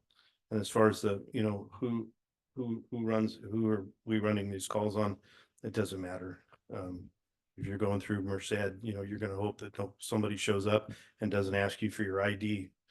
You know, oh, she doesn't live here, we're not going to help her. So Donald Hollister, what's Hollister saying is they don't want to pay for the lease on the apparatus space. Okay, well, I just saved our office space problem because I move all their crap out of our station tomorrow, and that's our office space. If that's the way you want to play, it's ridiculous. And they do have a piece of it.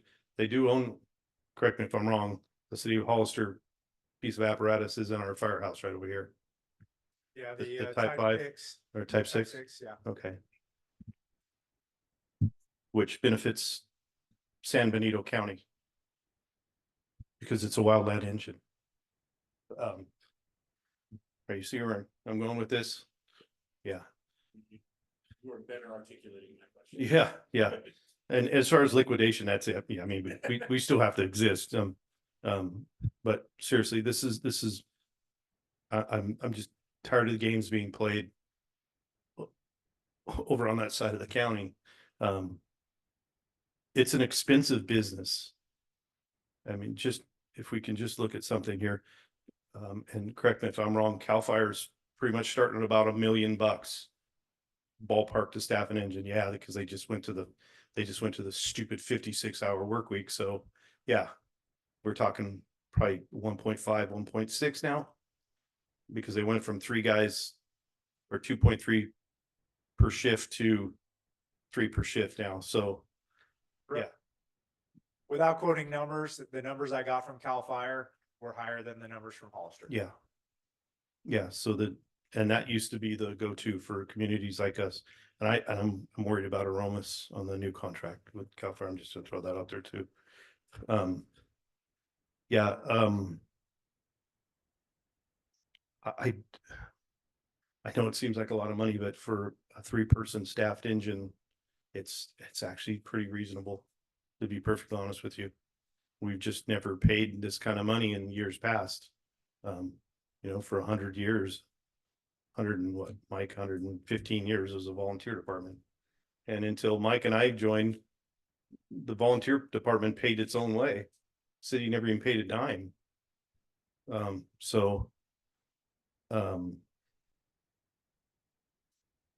Yeah, I'm upset that the county CAO is confused about this. Unfortunately, that person's been put into a really bad spot. I'm not happy with our county supervisors, all of them, especially the one that's supposed to be representing this community.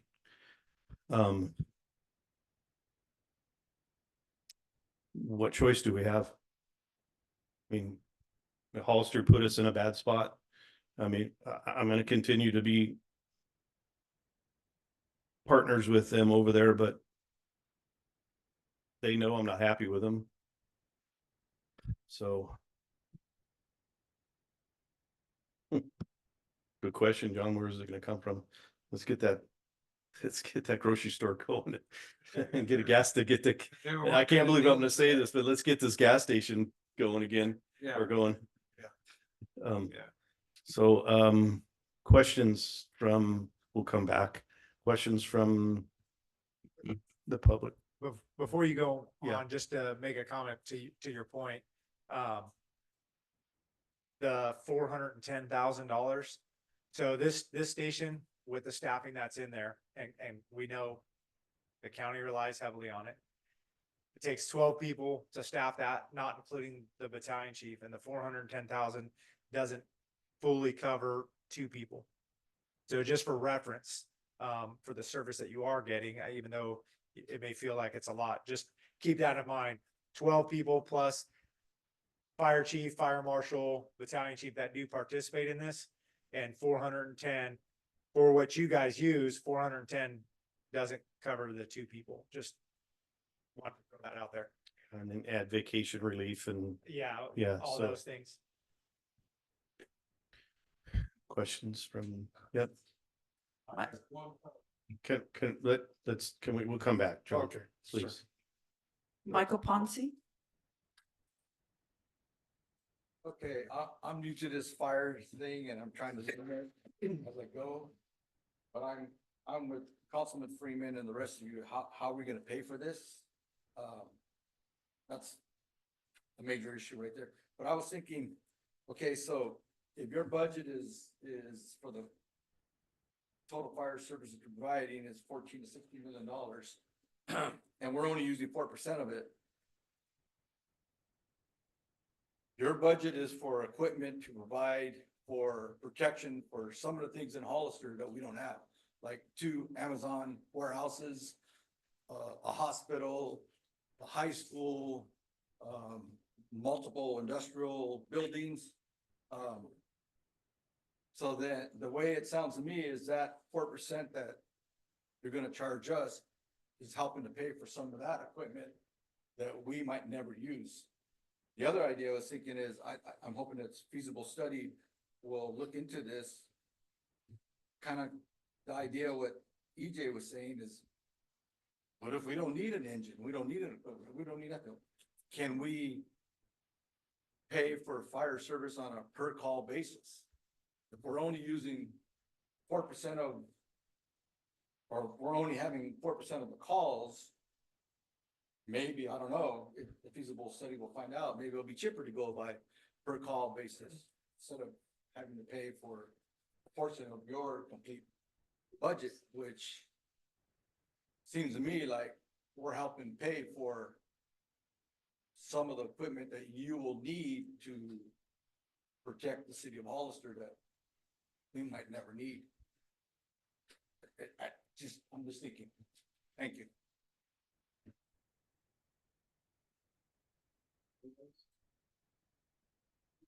Oh, Okay. yeah. Thank you again.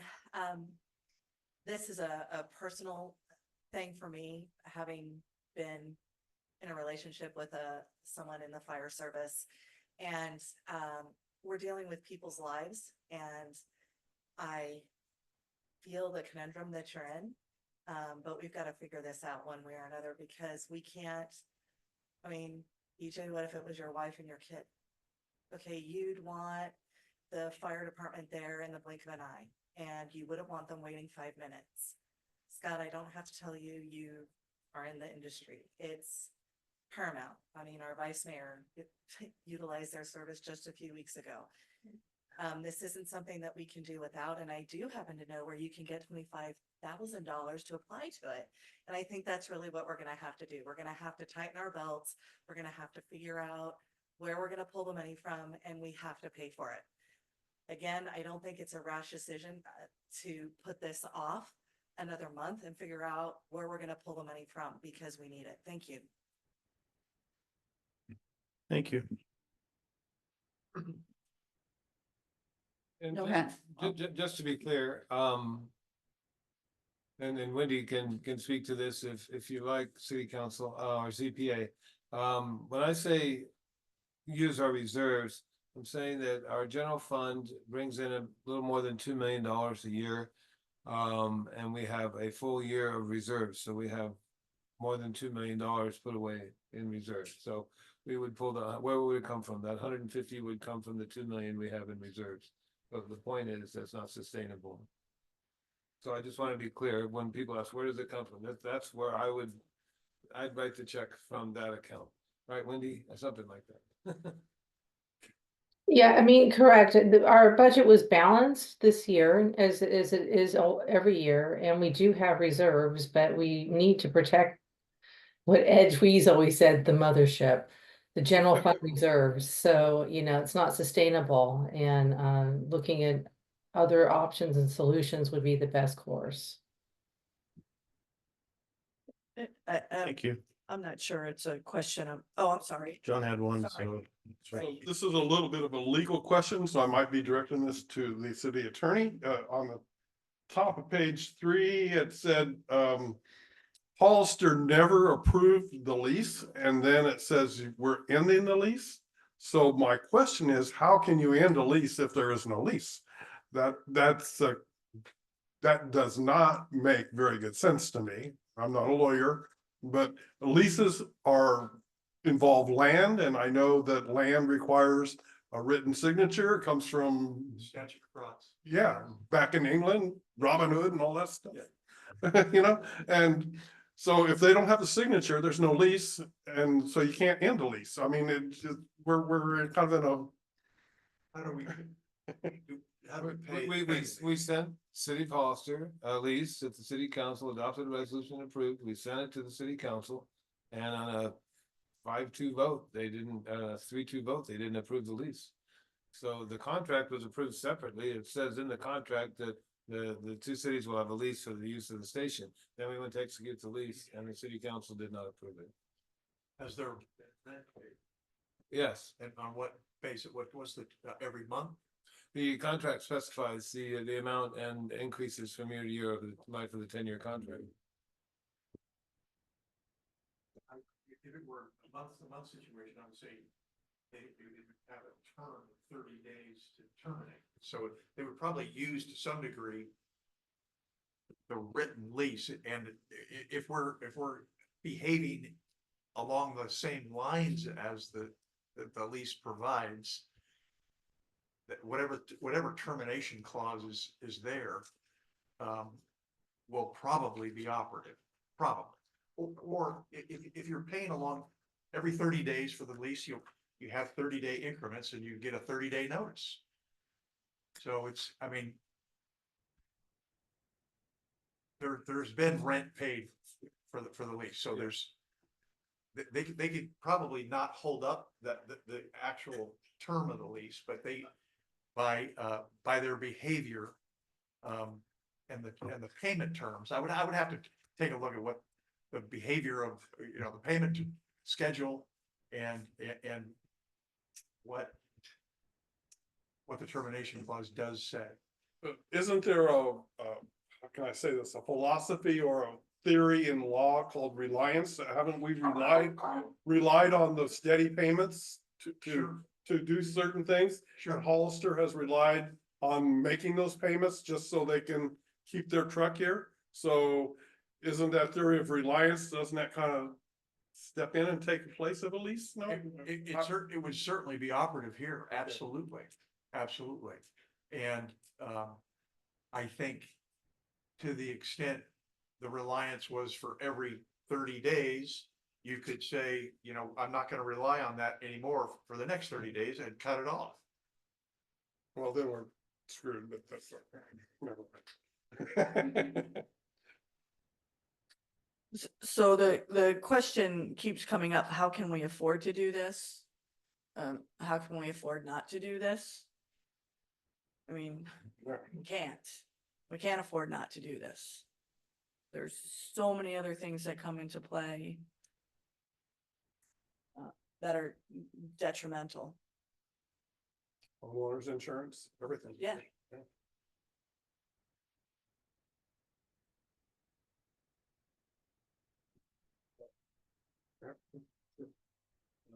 Okay, so we're gonna hold this over till next month? Just kidding.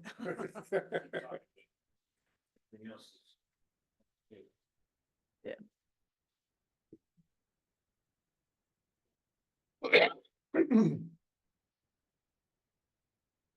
What happens if we don't decide to go forward tonight and we bring it back next month? Does it change anything that what we have now? We still have fire service.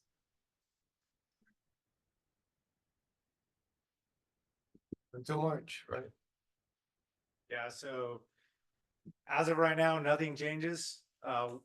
We are honoring the clause of the contract where we gave the 270-day notice. And so, yeah, you're still gonna have fire service through March, as it sits right now.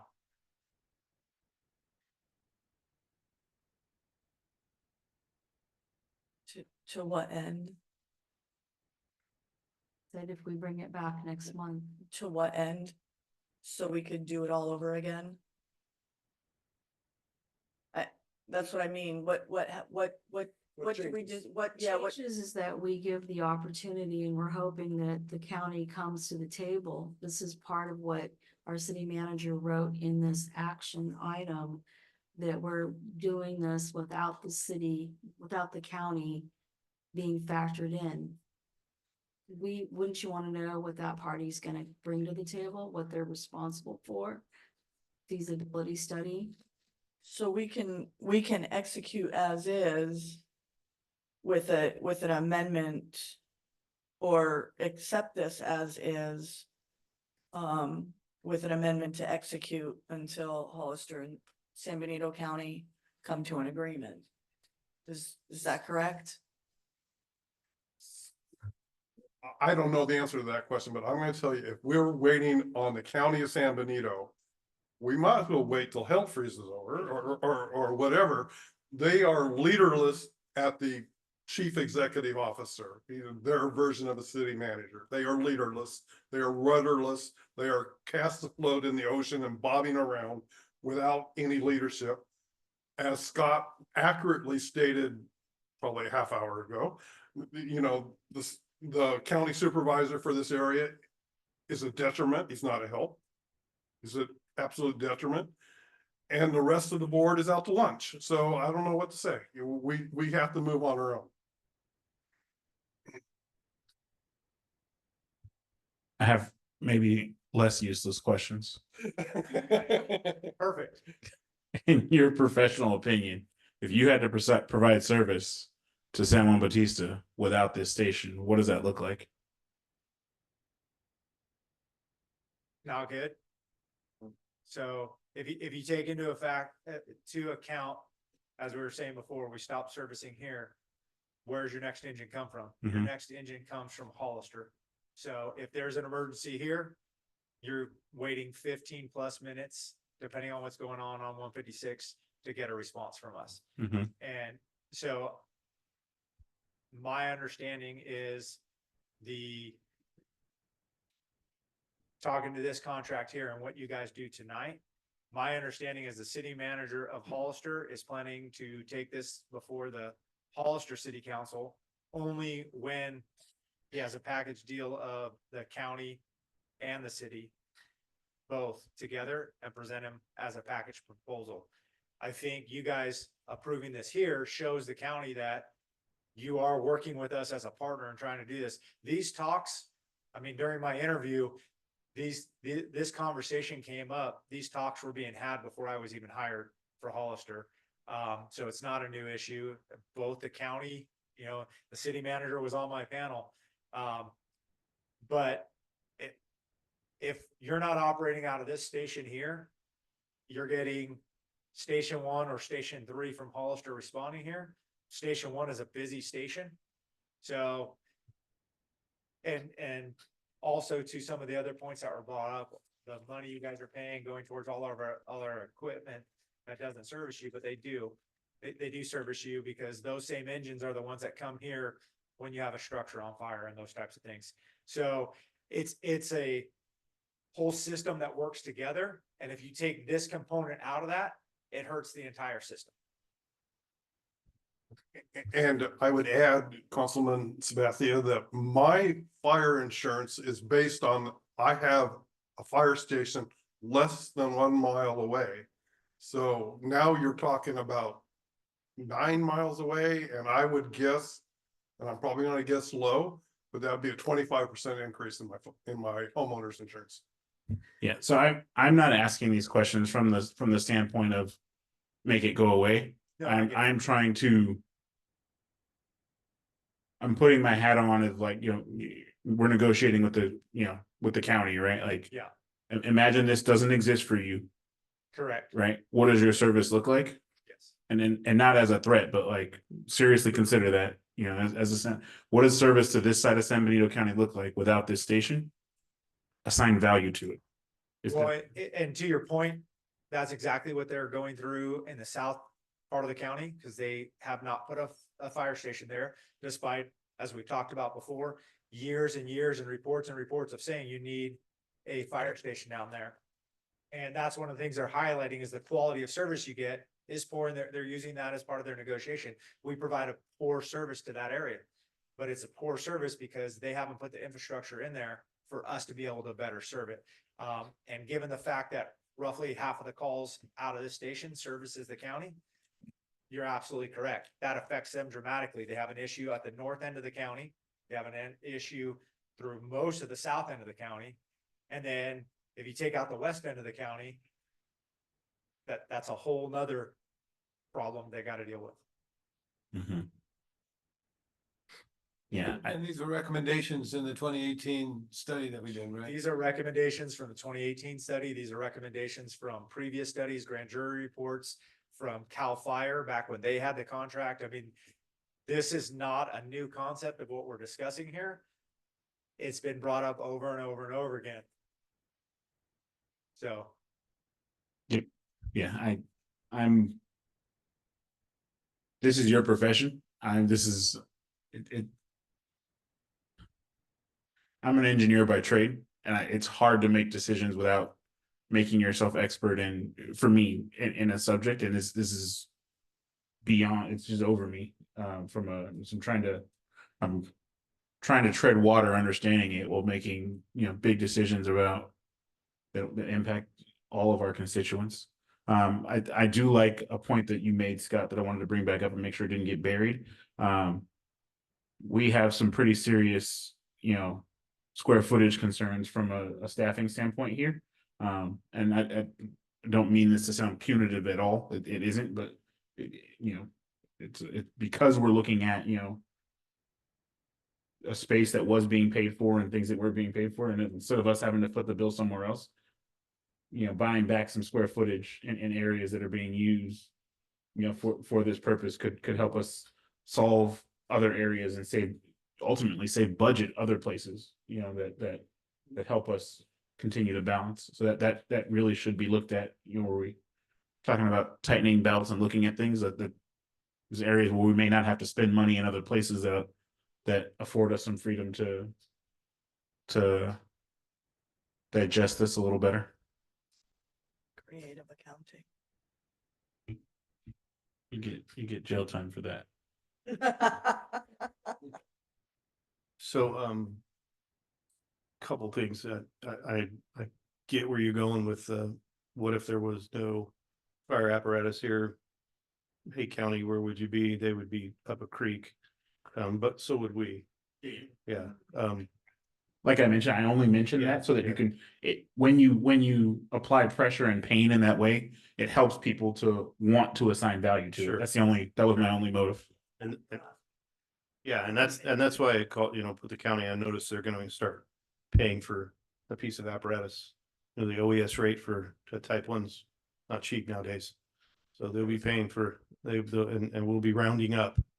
Look up this little outfit. It's called ISO. They're just a little company called Insurance Services Organization. Fortunately, those little volunteer program, we were a 4, which is really good. I think Hollister, you're at 4, aren't you? You're at 3. See, that's huge. That would go from a 3 to basically a 10 because there isn't any recognized fire protection. We wouldn't be able to afford to insure our homes.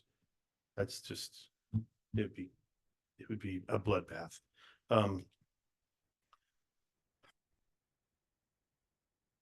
think you hit it on the head. If we go ahead with this, but we don't have to implement it until we find out what happens on that side. Until Hollister brings it forward, right?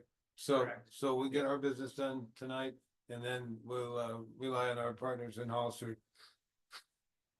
Well, contingent on the county, not Hollister, right? I mean, Hollister. Well, it's Hollister, the county agreeing to the terms Yeah. with Hollister, and then the Hollister City Council will bring it forward. Or the city manager will bring it forward to the city council as a package.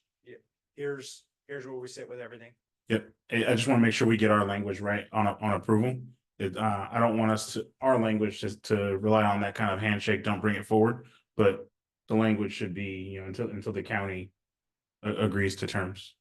It's This, nuanced, but Yeah, and this is something they have to do sooner than later, because I mean, even if we do to the point where we're running county calls, and if the county doesn't come through, they're gonna lose Ottaway to Aromas.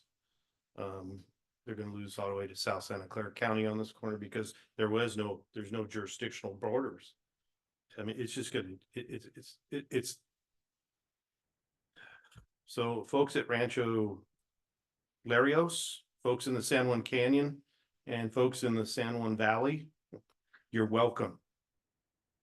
We love you, and that's why we're continuing to help you all. Okay. Yeah, well, Aromas has their own fire district. Sorry. Aromas, all of Aromas is their district. Yeah. Yeah, they've had it for a while. Yeah. If I could just bring up one thing, just so you guys understand, when we do the feasibility study, I told you that we asked them to look at what the funding model should be. So when we talk about the 4% of calls, it's not based upon 4% of calls specifically, it's amount of time that we spend. So one of the things that San Juan has going for it, being a small entity, is that engine is on scene pretty quick. So it's on scene pretty quick, mitigates hazards quicker, and gets, cleared out of there quicker. So an EMS call, the same exact EMS call, if it's here in San Juan Bautista versus in a county area outside of here, we're attributing more time to the county. So just keep that in mind. That's one of the factors.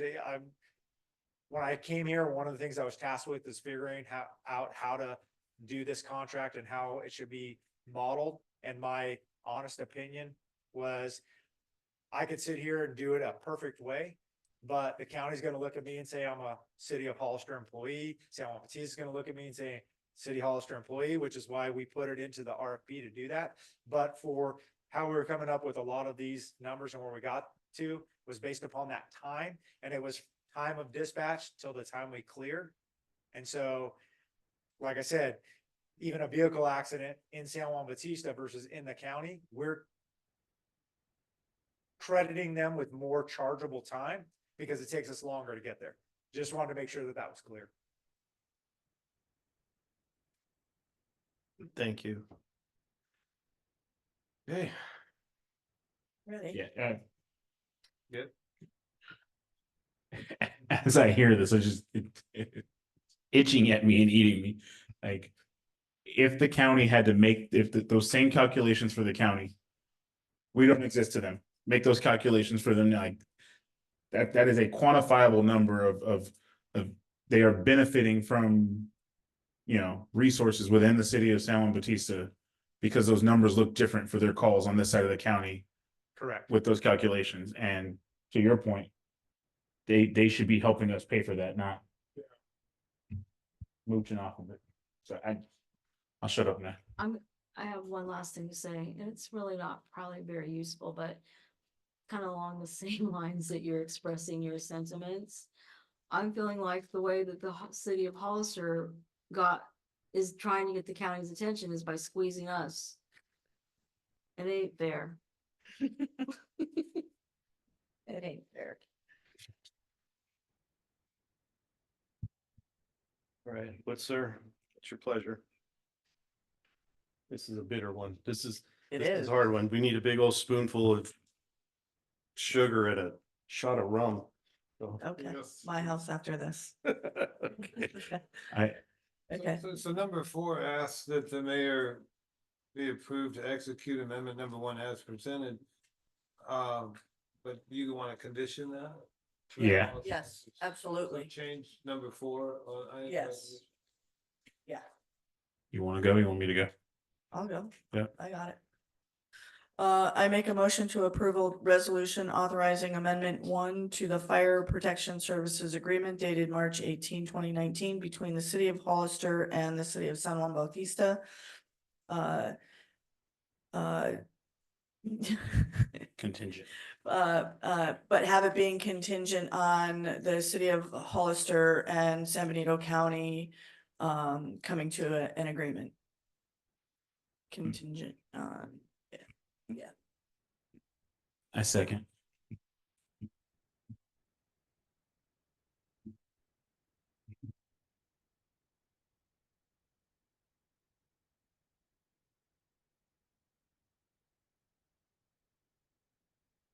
Technically, the recommendation of adopt the resolution. Right. Okay, I'm calling the question on item 8B. Councilmember Freeman, Yes. Mayor Pro Tem Jordan, Yes. Councilmember Morris Lopez, Yes. Councilmember Sabathia, Yes. Mayor Frios. Yes, Motion carried. thank you. Okay, it's 10:25. Thanks, Steve. Yeah, so we're going to have to push these to the next meeting.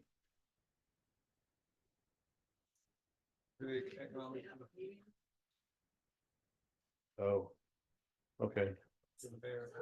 Well, and this should be, yeah, let's crank out C because it's important real quick. Just see the Economic Advisory Committee appointment. Because this goes to economic development. Yeah, we don't have a staff report on it, so. Now, did you have something? We got this on our. There's no staff report, but there is a bylaws. That's all we received. Oh, okay. 8C, right. So they have a vacancy. So it's It's a brand new. it is, Oh. right now, it's Supervisor Sotelo and Supervisor Curro, and they have been talking about having this all-encompassing economic development group with somebody from each jurisdiction, others from every other walk of life in the county, the HDA, the foundation, hospitality, all basing economic development around around tourism. So we've been meeting for almost a year now, I guess, when the supervisors took over. And this is what they've come to. It used to be just a 2-person show making all of the decisions for economic development, when everybody else is making their own decisions about economic development, and this is how we can all get together. What's the new one? Discover San Benito County? Something like that, the new group coming in. So there's a whole bunch of groups that are invited to participate on this, so we can bring economic development to a county as a whole, that benefits all jurisdictions. And everybody else is gonna have their people picked by the next meeting? Yes. I think that what their hopes was to find the appointment, because they're gonna decide when the meetings are. They're gonna meet monthly, but they just need to set the dates and the time. Okay. We can make this real easy. I have a question. How Okay. many representatives from our city? One with Because I heard you say 2 supervisors, one with an alternate? so 1 with an alternate. Yeah, Okay, I'm gonna volunteer myself for an alternate. Okay. I mean, want to make this, if we could just tear the Band-Aid off on this one real quick. I know Leslie's already sent me a text that says she wants it. But- You don't have the time for it. I can't even spell economic development, so. You wanna go fishing? So do we have any, do we have anybody from the audience or Oh, have a question on this? yeah. No? Okay. Do we have a motion to appoint Leslie and Ed? Okay, I make a motion to appoint me and Jackie on the committee. I'll second it. Mayor Pro Tem Jordan as the primary and Councilmember Morris Lopez as an alternate. Affirmative. And I seconded it. You seconded.